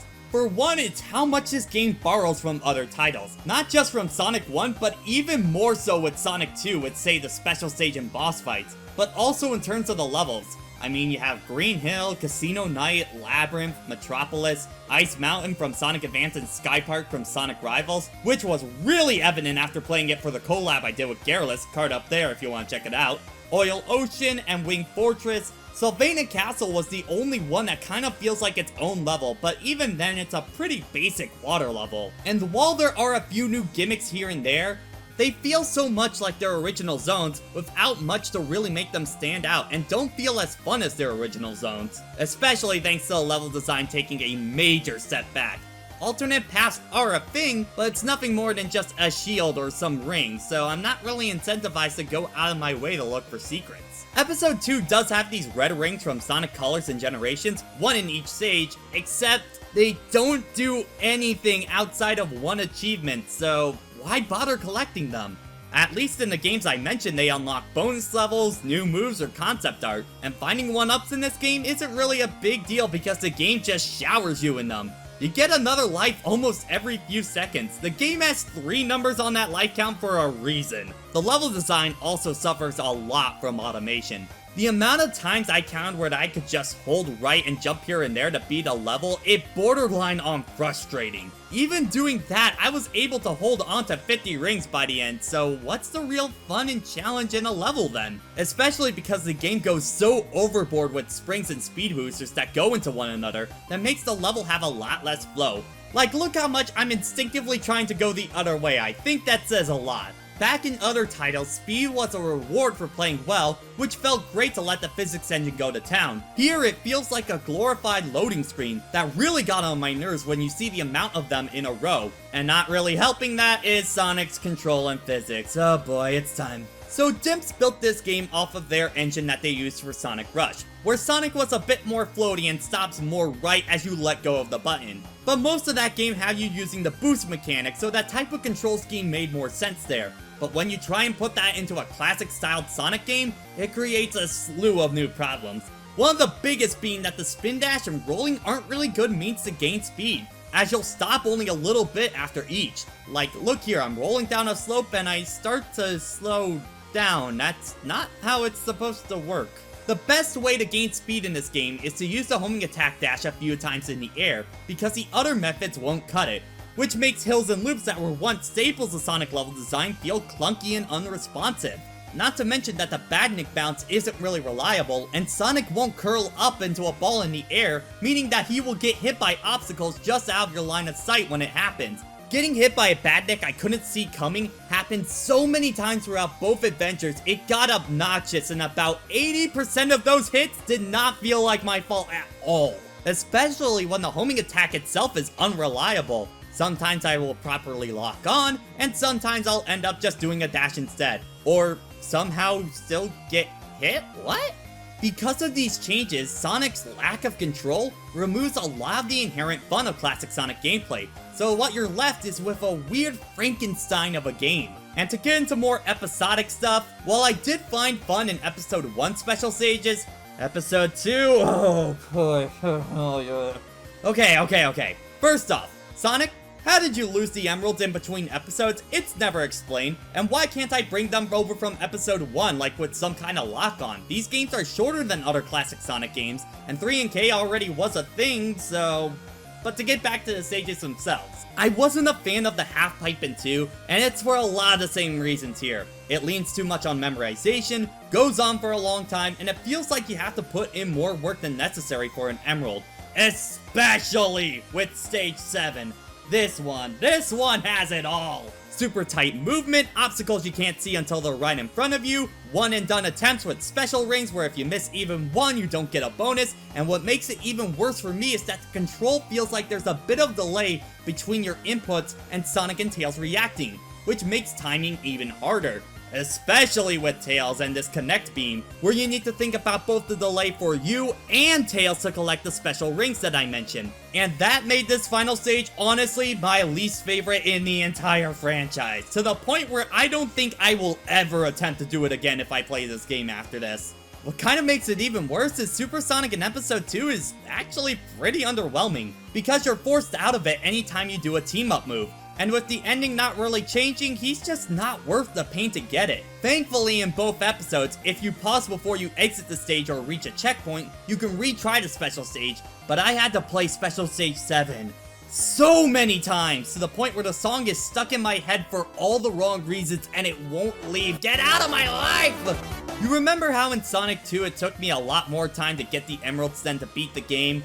30 minutes! On just Special Stage 7. Not playing other levels to get to the stage, no. Just the minute-and-a-half long stage on repeat. Yeah, no, don't go for Super Sonic, he's just not worth it in Episode 2. On a side note, Episode Metal is pretty lame. 4 stages, barely any different from the ones in Episode 1. Metal doesn't play any different. It's not really worth your time and nothing like Sonic 2 Knuckles mode. Bosses in both episodes aren't really great either. Most in Episode 1 are ripped right from their original zones, and I'm not a big fan of the Ruins one because it takes a long time. Mad Gears is okay, it reminds me a lot of Sonic Advance 2 where you need to keep fighting the boss while running, but the final boss is just Death Egg Robot from Sonic 2 with some new attacks, that's about it. In Episode 2, okay, the first Metal Sonic I think is actually better than the CD race. I'll give compliments where I can, but every other boss is a complete mess. Mainly because they go on for way too long, and some have some really questionable hitboxes and tells, making the fights go on even longer. Oil Deserts in particular drags out for how long this boss takes, and the final boss, 80% is unskippable cutscenes, rather than actually fighting him. They're not fulfilling at all. But honestly, the biggest problem with the game overall is right there on the title screen. Sonic the Hedgehog 4. I think there might have been some leeway on these issues if it was just a mobile platformer like originally planned. But because Sega wanted to make it a numbered entry, That changes the scope altogether. Now the game has massive expectations thanks to the previous games that were numbered, and compared to those, yeah, no. Sonic 4 doesn't cut it and leaves a very bad taste in my mouth. Sonic 4 as a whole is just a mess. It has no idea what it wants to be, with the mishmashing of ideas from all over the franchise without feeling cohesive, while at the same time never clinging to its own identity. The control makes the game more frustrating than it needs to, no reason to explore, it doesn't have the same enjoyment as any of the classic series. The only new thing I say that works is the tag mechanic, but even then it doesn't excuse the level design being so backwards. If I had to pick one of the episodes, I think I would give it to episode 1, because while I was bored throughout it, it didn't actively make me mad like the bosses, levels, or special stages did in episode 2.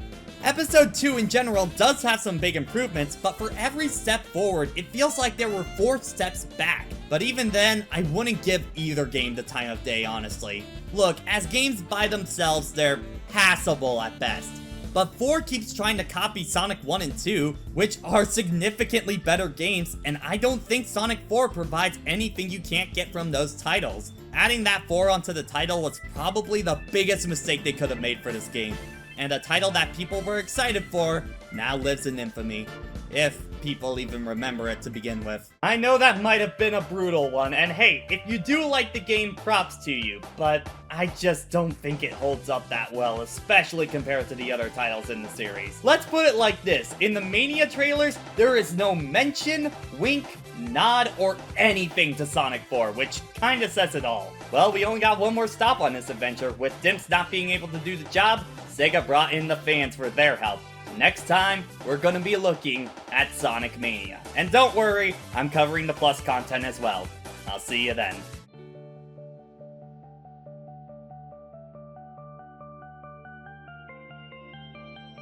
Alright, I think it's time to start wrapping this up, but man, there's gonna be a lot to talk about with Mania. I mean, I got the main game, I got the DLC, I got all the other little stuff I want to talk about. Might want some help on this one. Thought I told you to never call this number. Yeah, I kinda don't care. Anyway, you're coming in this review whether you like it or not.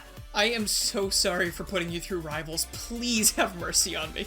Dude, I already did Sonic 4. We're doing Mania. So you're rewarding me for torturing you? I like the way you think. Wow, it's like if you treat your guests well, they like being on your channel or something. It's a weird concept, I know. That is completely absurd. Anyway, after Sonic 4 Episode 2, it would be pretty quiet on Sonic's 2D career, with only ports of classic games being the exception to the rule. But at Sonic's 25th anniversary party, and its horrible livestream problems, the world debut of the Totino's Stuffed Nachos. 2 games were announced at that event. Sonic Forces as the next mainline entry and something we'll cover at some point. But more importantly, Sonic Mania. Of course, all of this is made possible by Totino's. Yep, the most important Sonic game in the last decade, and one of the highest rated as well. And rightfully so, being the product of Christian Whitehead and Simon Tomley, aka the same people behind the previously mentioned classic ports. So of course the project was seemingly in good hands right off the bat. The point of interest here is that typically Sonic Team would recycle old gimmicks and cash in on nostalgia, but it'd just be that, a reference. Sonic Mania, on the other hand, felt like their first honest attempt of going all in on being just like the Genesis classics. And no, I don't count Sonic 4, because I hesitate to say that any attempt was made at all with that train wreck. Over time, we got more trailers, such as seeing all of the main cast back in action, and the beautiful animations made for stuff like the pre-order trailers. A certain spirit was being captured that Sega and Sonic Team never seemed to reclaim of their own, and pretty much everyone I knew, including people who dropped off of the Sonic series years ago, had this game in their sights. And as somebody who's been with this franchise for years, trust me when I say, that rarely happens with this series. Which I think is a clear sign that they were striking gold with this one. And the game finally came out in 2017 and was the single best reviewed Sonic title in years. So much so that Sega greenlit an expansion to the game a year later called Sonic Mania Plus that comes with the physical release of the game, but we'll cover that a bit later. Anyway, with all that out of the way, let's talk about the newest classic game in the series. That's still a really weird sentence to say out loud. Anyway, it's time to talk about Sonic Mania. So our story for Mania involves Tails sensing a weird energy on Angel Island. That sounds familiar.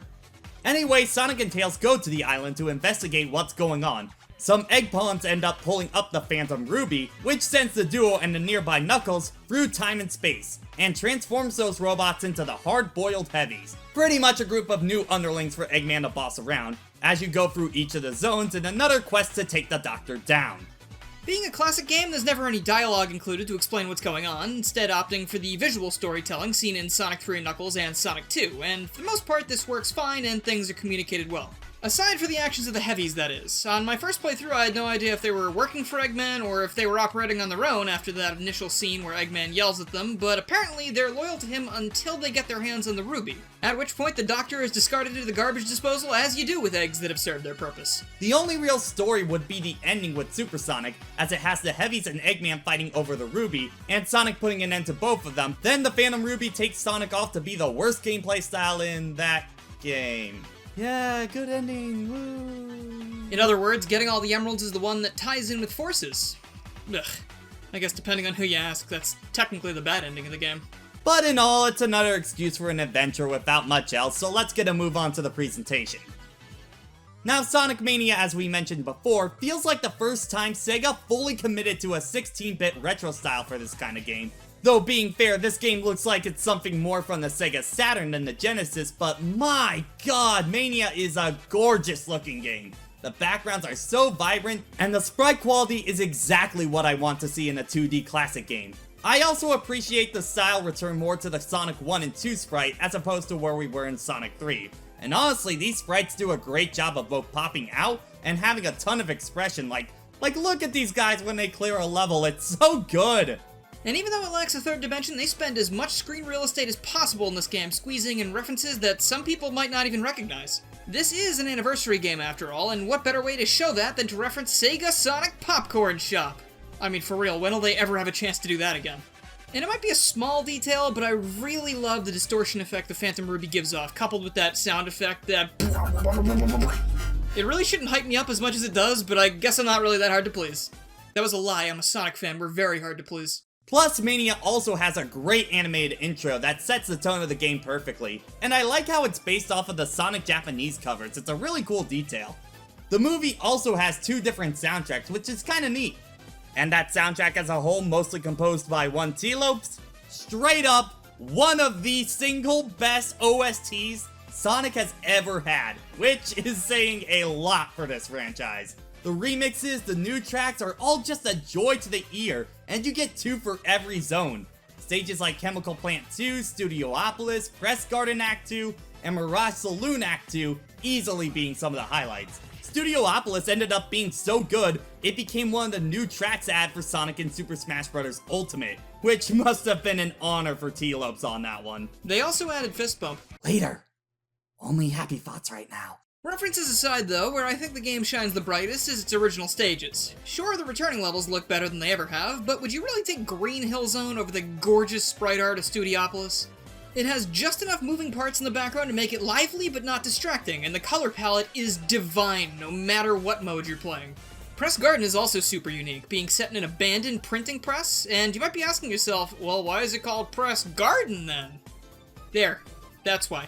It becomes a snow level, and it's the least annoying of its kind that I've ever experienced in this series.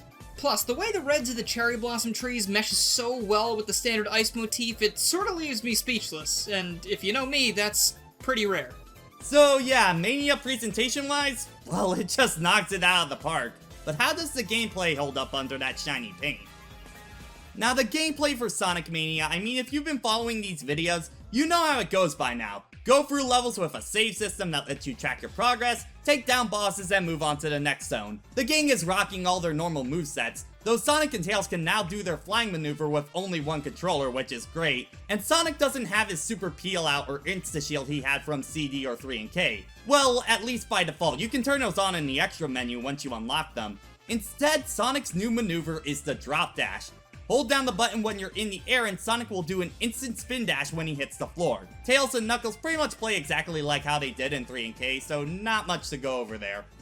Being a follow-up, of course, many Sonic 3 elements return, such as the save system mentioned before, but there are also all 3 elemental shields returning as well. And of course, when you grab enough rings and go by a checkpoint, you have the returning Blue Sphere stages working just like how they did before. Though this time, they're not used to unlock emeralds, they instead find you extras such as the DA Garden and the dedicated Puyo Puyo mode. With that being said though, you might be wondering, how do you get the Chaos Emeralds this time? Well, you have to hunt down these special rings just like in Sonic 3, and instead they send you to a brand new special stage. These stages are 3D auto runners where you need to chase a UFO down that has the emerald, where if you fall off or run out of time, this stage will end. If you'd like to stay in the special stage and continue to try and grab that emerald, you might as well collect more rings, because just like when you're Supersonic, your rings are your time limit. Also, that UFO moves pretty fast. You might be wondering, how do I catch up to it? Well, you collect blue spheres, as Sonic has been known to do, and every time you do, you fill up a little meter at the top of the screen, which can increase to a maximum of Mach 3, making it very hard to control Sonic, but in most cases, it is the only way to catch up with the UFO after you've learned the level. If you're able to beat all 7 special stages, you are once again able to become Supersonic, and Tails and Knuckles even get to join in again this time. Look at my baby boy all grown up. But in this game, you also got Time Attack, where you can try speedrunning stages, and Competition Mode, which with Mania Plus adds in 4 players to the mix. And that about covers all the new parts in Sonic Mania. So what were all the things that Mania got right? So the good in Sonic Mania. Well, first off, if you were worried that any of Sonic 4's wonky physics or level design would be here, don't be. The control is almost 1-to-1 of the Genesis classics, and the cast are a joy to control because of that. It really feels like this game was fine-tuned to match every one of the characters' abilities with routes that certain characters are really able to thrive in, especially Knuckles, who is honestly more fun to control here than he was in 3 and K. Hell, instead of the Sky Chase throwback in Mirage Saloon, Knuckles instead gets an entire platforming level tailor-made to his abilities, and it's honestly one of the best single levels in the game because of that. And I've got more to say about that tidbit in the bad section. In general, the level design really embraces that natural feeling of speed. There are so many sections where the level will let you do just enough platforming, give you a burst of speed, and immediately transition you back into platforming. It's almost down to a science in Mania, which helps in its phenomenal pacing. You just keep going without any real slow parts in the level. No Marble Garden or Sandopolis kind of zones that just drag the entire game down. Every zone hits its mark. And because of that, I don't really ever feel tired out like I did in Sonic 3 and K, despite Mania being about the same length. And while there are only a few fully original zones, the 4 of them are easily the highlights of the game. Studiopolis has an entire movie set aesthetic and a bopping theme to boot that makes it stand out in the early game, and manages to pull a fun twist on the casino level gimmicks of old, and has a ton of explorative level design. Come here with Tails and you can really go to town with him. Press Garden, previously known as Pulp Solstice Zone, really cool name in my opinion, but I digress, evokes feelings of Sonic 1 for me. Having just played through that game again, specifically I got some Marble Zone vibes because of all the enclosed spaces, but what Press Garden has over Marble Zone is the experience of the last 20-something years. By adding more open chambers and gimmicks that constantly keep Sonic and Co. moving around the screen in fun ways, even with Press Garden's more reserved level design, it's still never a dull moment. For the more well-versed Sonic Chads in the comments, you might notice this zone houses the legendary Splats the Rabbit, a badnik that was lost to time after going unused in Sonic 1. But of course, leave it up to the Mania team to resurrect even this obscure friend. All rabbits, thank you for this service. Well, except maybe that one, but maybe he'll get his time to shine someday. Also, Press Garden Act 2 with its Winter Garden aesthetic might be my favorite level in the game presentation-wise. It's such a pretty zone and the music, While Mirage Saloon Act 1 is fantastic with Knuckles, it's kind of a throwback to Sky Chase with everyone else, but more on that in a bit. Act 2 though does a great job of being a desert saloon with these fun paths to go down, thanks to these handguns you can fire off. It's a lot shorter than most other levels, but that helps you feel like you're really speeding through efficiently, and when compared to the short levels of Forces, it still feels like you're doing a lot as opposed to just holding X to win. Quality over quantity. And finally, Titanic Monarch, the final level. I'm not really a huge fan of the aesthetic here, but it is without a doubt the best final level out of all the 2D games. It is brutal on your first playthrough, especially Act 2 with its 4 challenge rooms, but the variety on display outweighs the frustration easily. That being said though, I easily prefer the looks of Scrap Rain Metropolis, and even Metallic Mad is good future to this. Neither the default nor Encore palettes look that good to me. Music for both acts are total bops though. Oh yeah, for sure. Even with the returning stages, Mania has a great consistency of having Act 1 usually play out as normal, but Act 2 will add in an element from a completely different stage and make a stage combining the gimmicks together, adding to more of an identity to each act like Sonic 4 did. Yeah, Sonic 4 did have some good stuff. Not most of the game though.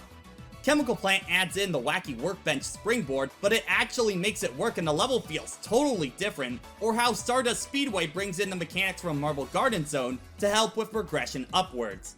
What I like about these gimmicks is that they work as nice callbacks, but unlike some other Sonic throwbacks, they never feel like screaming in your face references. They just naturally work into the levels that they're placed in. Like, I didn't even notice the launch-based gimmicks added in the Press Garden until this marathon, which is a sign of great design.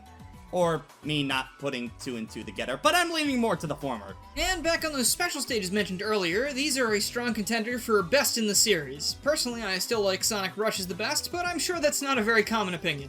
When it comes to half-pipes and blue spheres, there's a lot that can go wrong in a first playthrough, especially with half-pipes, since sometimes it feels like you already have to know where the things are, or else you lose, and that doesn't really feel great. Trial and error kinda sucks. In fact, for some people it might flat out make you not want to play them again at all, because they feel unfair, so you never improve, because like, why would I want to go back and improve at something that I didn't like the first time? Mania is not like that. Some of the special stages might be difficult, but since it works on a time system that you control by collecting rings and the stage loops fairly quickly, the player is able to learn everything they need to know to succeed the first time they enter. Of course, you can still mess up when you're playing these stages, but it feels more like your fault, because maybe you decided to consciously go for orbs instead of rings, and, you know, like, that's on you, dude. The stage isn't hiding anything from you, you just need to find the best way through it, almost like every other normal stage found in the game. By the way, just want to mention I love the Supersonic theme, and you know, it's actually a theme this time and not a 3-second loop. Thank you for that. Also gotta say, when I was doing competition mode with some friends on Parsec for this review, it was actually pretty fun. It's the first time I could actually see myself going back to a multiplayer mode in a classic Sonic game, so that's a win for Mania on that. Just watch out for teleporters. They can be evil. I also want to talk about Sonic's new skill, the Drop Dash. Sonic has always been in a bit of a weird predicament ever since Tails and Knuckles got their core abilities, because he's always felt more limited compared to the two. And while that's still kinda the case, the Drop Dash just feels so natural in his kit to let him get speed on awkward angles and such. It's a great addition to the character. It's even been put into Sonic 1 and 2 with the Sega Ages ports, which I think is a sign that the move feels right at home in classic Sonic's kit, and I hope he keeps this move going forward. I can't live without the Drop Dash at this point. Even ROM hacks and fan games have begun to make use of it as well, lending even further proof to the idea that the Drop Dash is an essential mechanic for the classic formula going forward. It's there to make sure you're always able to keep on the move, and that is very in the spirit of Sonic. And on a similar beat to Sonic 3 and K, I think the boss fights are pretty fun. There definitely are a lot more dynamic fights this time, like the first Studiopolis one where you need to hit bombs back at the boss, or this Shinobi-inspired one in Press Garden. Eggman even busts out the Death Egg robot in Green Hill for crying out loud. There's one where you take control of the Egg-O-Matic, which is great, and Metal Sonic is actually a very lengthy fight, but post-update it features a total throwback to Knuckles Chaotix, and the final set of bosses are probably the best in the classic series that feel like a good challenge without going too far. So yeah, best set of bosses in the classic series by a long shot. Plus, there's a ton of little extras throughout the game. The Super Peel Out and Insta Shield are unlockables as stated before. There's an entire Puyo Puyo side game, mainly because the boss of Chemical Plant has you do that as a throwback to Mean Bean Machine, which is a great idea. And most importantly, Knuckles and Knuckles mode, where you have two Knuckles at once. This is what peak Sonic looks like. You can feel all the love that went into Mania, and it's honestly infectious every time you play. When I finished a playthrough for recording and wanted to hop right back in and start another run, that's a sign I'm having a great time. Though sadly Mania does have a few sour spots. Yeah, Mania does have a few things that could have been polished up a bit more. Probably the biggest criticism with the game is the lack of original zones. Only 4 of them are fully brand new original zones, while the rest are taken from Sonic 1, 2, CD, and 3 and K. And while many of them do have new elements, they do borrow a lot from their original versions. It's the biggest blow against the game, and we can tell this is more of a Sonic Team mandate than something the developers wanted to do. Based on Sonic Team's history, we feel pretty confident in saying that. It's just disappointing because the new zones are just so good. You wish they were able to let the team go wild with the whole package. And while the pacing is good throughout most of the game, the only act that reads as a we could have done without this kind of zone is Sonic and Tails Mirage Saloon Act 1, which is a big sky chase throwback, and while it worked in Sonic 2 as a transitional part of the game, here it just feels a bit misplaced. But it's the only act of its kind, and you still get some platforming bits while you're on the train, so it's more of a nitpick. And on that same tangent, to me, having a specific level for Knuckles in Sky Chase's place is awesome, because I can't stand Sky Chase, but it also makes me realize how most of the other levels are still more geared towards Sonic than they are Tails and Knuckles. And of course, the other two characters are even more obvious to this extent, but more on that in a bit. There are some areas that they can access that Sonic can't, but they never quite go the length of having specific entire level routes accessible, and again, just kinda makes Tails feel like an easy mode option like he was in Sonic 3 and Knuckles. On the flip side, Knuckles is only slightly harder since his jumps are lower, but the difference in difficulty isn't as extreme as it was in his debut game. While the level design is mostly free of stuff like bottomless pits, which makes levels flow better, by the second half of the game there are a lot of crush deaths that can get really irritating. In fact, it was irritating enough that there were mods created to try and do away with some of the cheaper crush deaths, so that's how you know it was an issue. And if you've played Mania before, you know what we're talking about here. You would have had to at least seen this a few times throughout the course of the game.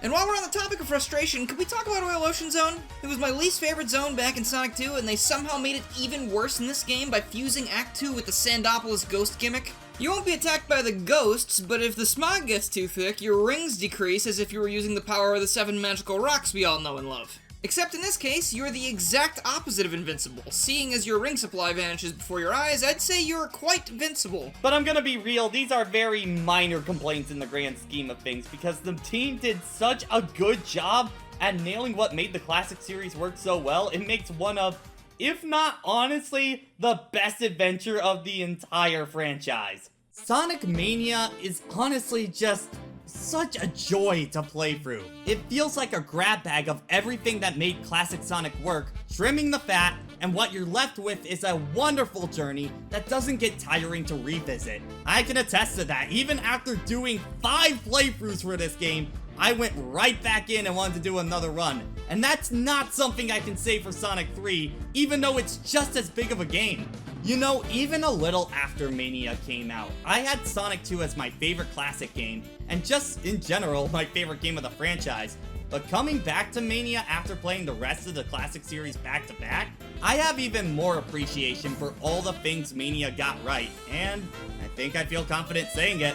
For me, Sonic Mania is currently the best game in the entire franchise. I cannot recommend Mania enough to anyone who has ever enjoyed this franchise. And even if you're not familiar with Sonic, I think Mania's quality will speak for itself. Sure, you're not going to get some of the callbacks and stuff like that, but if you are a Sonic fan, there's callbacks aplenty, made with love. Just play Mania.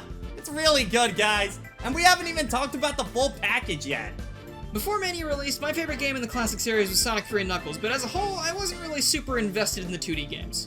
But sort of the opposite of what We Dude said, Mania has actually allowed me to look back on the others in this series with a bit more fondness. The old levels that Mania adapts are great in their original appearances as well, and I would even wager that Mania would be a great place for someone who's new to the series to start their adventure off in. And of course, I have a more personal connection to the game, seeing as how it kind of jump-started my channel in the first place, so it's always gonna hold a special place in my heart, and it kind of just feels like the gift that keeps on giving. So a year after Mania came out, one of the few times Sega's ever done for Sonic, an expansion was released called Sonic Mania Plus, which could be bought for $5 or as a part of the $30 physical edition. They also made a little animated series called Sonic Mania Adventures to coincide with Plus's release. And these are so good! They pretty much tell a small tale after Sonic forces to explain what happened to classic Sonic when he came back. But the comedy and animation in these, it's some of the best Sonic content in a long time. And Sega would continue to make these shorts for Team Sonic Racing and Colors Ultimate. These are the kinds of tone and feeling that I feel fit this franchise, and I hope we get more of these, honestly for every major game if we can. The two major additions being a new mode called Encore Mode and two new playable characters. And who were those two? Well, those would be Mighty the Armadillo and Ray the Flying Squirrel, two characters that were long since abandoned by Sega, even showing up as missing posters in Sonic Generations. I always kind of loved that gag. Mighty was last seen in Knuckles Chaotix on the Sega 32X, and Ray was only ever in one game, Sega Sonic the Hedgehog, which was an arcade Sonic game. So, yeah, it's a pretty deep-cut reference. So it's probably best to go over those two first, since you can play as them in the normal game after purchasing the expansion. Mighty has this insta-drop where he can stop on a dime and break through obstacles below him, and it's... okay. I wished it was more like the bounce bracelet from Sonic Adventure 2, giving you more height. But the big advantage to Mighty is that he gets one free hit on spikes, where he doesn't take damage, which gives him a lot more safety than other characters, and lets him just cheese certain boss fights. And then you have Ray, who, if you thought Tails broke this game in half, Ray yeah. Ray is essentially the cape from Super Mario World, where you get infinite flight by gliding. If you can manipulate it right, Ray can take easily some of the biggest shortcuts in the game, and by far has the highest skill ceiling of the game. So yeah, both are welcomed additions to the classic formula. To be honest though, I've played as modded characters that fit the level design better than these two. You either need to be a speedrunner to take advantage of Ray's abilities in most levels, and Mighty is basically just a super easy mode since he can negate so much damage. But anyway, it's cool to have them there, and the DLC is just $5, so I can look past that, I guess. But now onto Encore Mode. Taking place after Sonic Forces, you free one of the two new characters and essentially play the game again, but the stages have a new color scheme to them, like Green Hill is now in a sunset, or Chemical Plant is a turquoise theme. The big gimmick to Encore Mode is that there are no lives here. Instead, you can pick up the 5 playable characters and control 2 of them at the same time, and swap between them with the press of a button.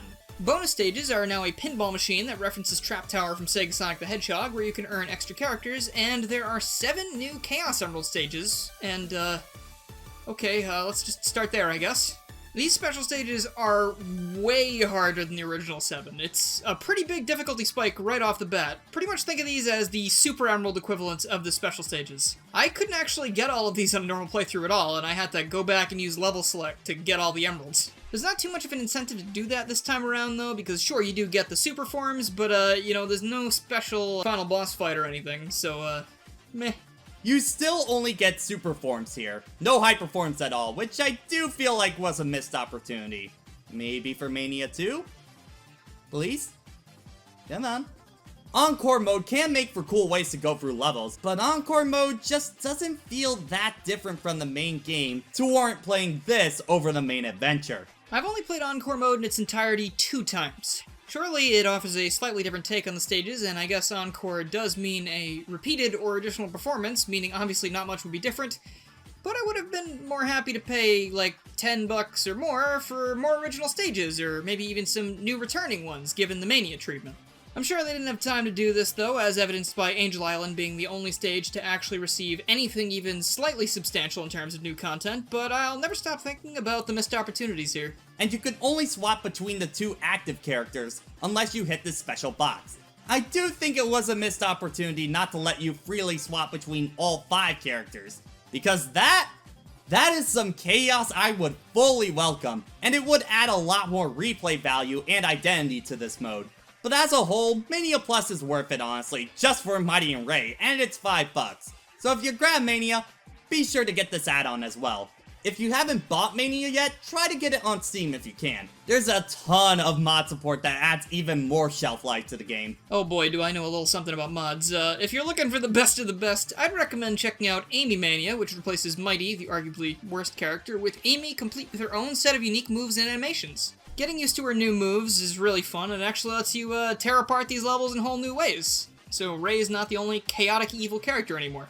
As for level packs, I would really recommend the Misfits pack, which takes a whole bunch of levels from Sonic's history that you might not have thought would be brought over, such as Labyrinth Zone, and actually makes them really fun, which, I gotta hand it to you, that's impressive. We've also got Sonic Megamix Mania, which is a reimagining of Sonic Megamix, an older ROM hack that can be found in both the Genesis and Sega CD. And this thing adds a bunch of new stuff for every single character, and also adds Shadow as a playable character. It's pretty much one of the most impressive things I've ever seen in this game, so please do check those out if you want to. And with that, that's a wrap on Mania. Look, if we haven't made it clear yet, go buy Mania. It is so good. Now, I'm just gonna be honest here. Mania 2 or some kind of new game from this team is really the only Sonic game I'm actively waiting for. I know there are new games on the horizon, and there's ongoing rumors for remakes that can be exciting for some, but with the current Sonic team, I just don't have confidence that the product that comes out of that studio is something I'll even like, so it's really hard for me to be excited for that. But even before Mania, the members of this ragtag team proved time and time again they know classic Sonic down pat. Christian Whitehead even made the definitive versions for the classic games and made Sonic CD a much better product than it was on initial release. And Mania's consistent quality, I just want more of that. And if you get them with fully original zones and let them go to town, but only time will tell. Final thoughts on the matter for me, we need a Mania sequel. Less returning stages though, I'm sure everyone agrees that a fully unique 2D Sonic experience would be a breath of fresh air, especially since most of us have very little faith in the next 3D entry anyway. Sonic Rangers, more like Sonic endangers his future again. Yeah, okay. Anyway, you wanna plug your stuff before you head out? First off, I just wanted to say thank you so much for having me on the channel. This is a lot of fun to do. I always like doing collabs, and ever since Rivals, I was looking forward to the next one. If you want to find what I do, it's pretty similar to what Patrick does. You can check out youtube.com/Garrulous64. Really hard to spell, but it'll be on screen or something. You can also find me on Twitch under the exact same name. Again, that'll just be wherever. And yeah, thank you so much for having me, and I will see you guys next time. Well, now that he's out of the way, if I were to rank the classic series, top to bottom, best to worst, it would go something like this. Mania is the top for me for firing on all cylinders as stated before, and it's now my favorite game in the franchise. Sonic 2 right after for its pick up and play nature and for being such a fun comfort food kind of platformer. Then Sonic 1 for being a good starting game. Then CD for feeling like it has good ideas but not quite fitting them all together. Something you can say for a lot of Sonic games, honestly. Then 3 and K for being a bit too big for its own good. And then Sonic 4 for being Sonic 4. But for most of these games, I do recommend at least giving them a shot. But as far as Sonic content will go, well, you might see a few standalone videos here and there. I'll probably cover that Sonic Origins collection when it comes out. But next time I do another marathon for this blue thing, it will be with his early 3D entries, and I assure you, that will be a very calm and civil process. Yeah. Well, speaking of marathons, I got one cooking right now that I know people have been waiting a very long time for, so I'll see you then.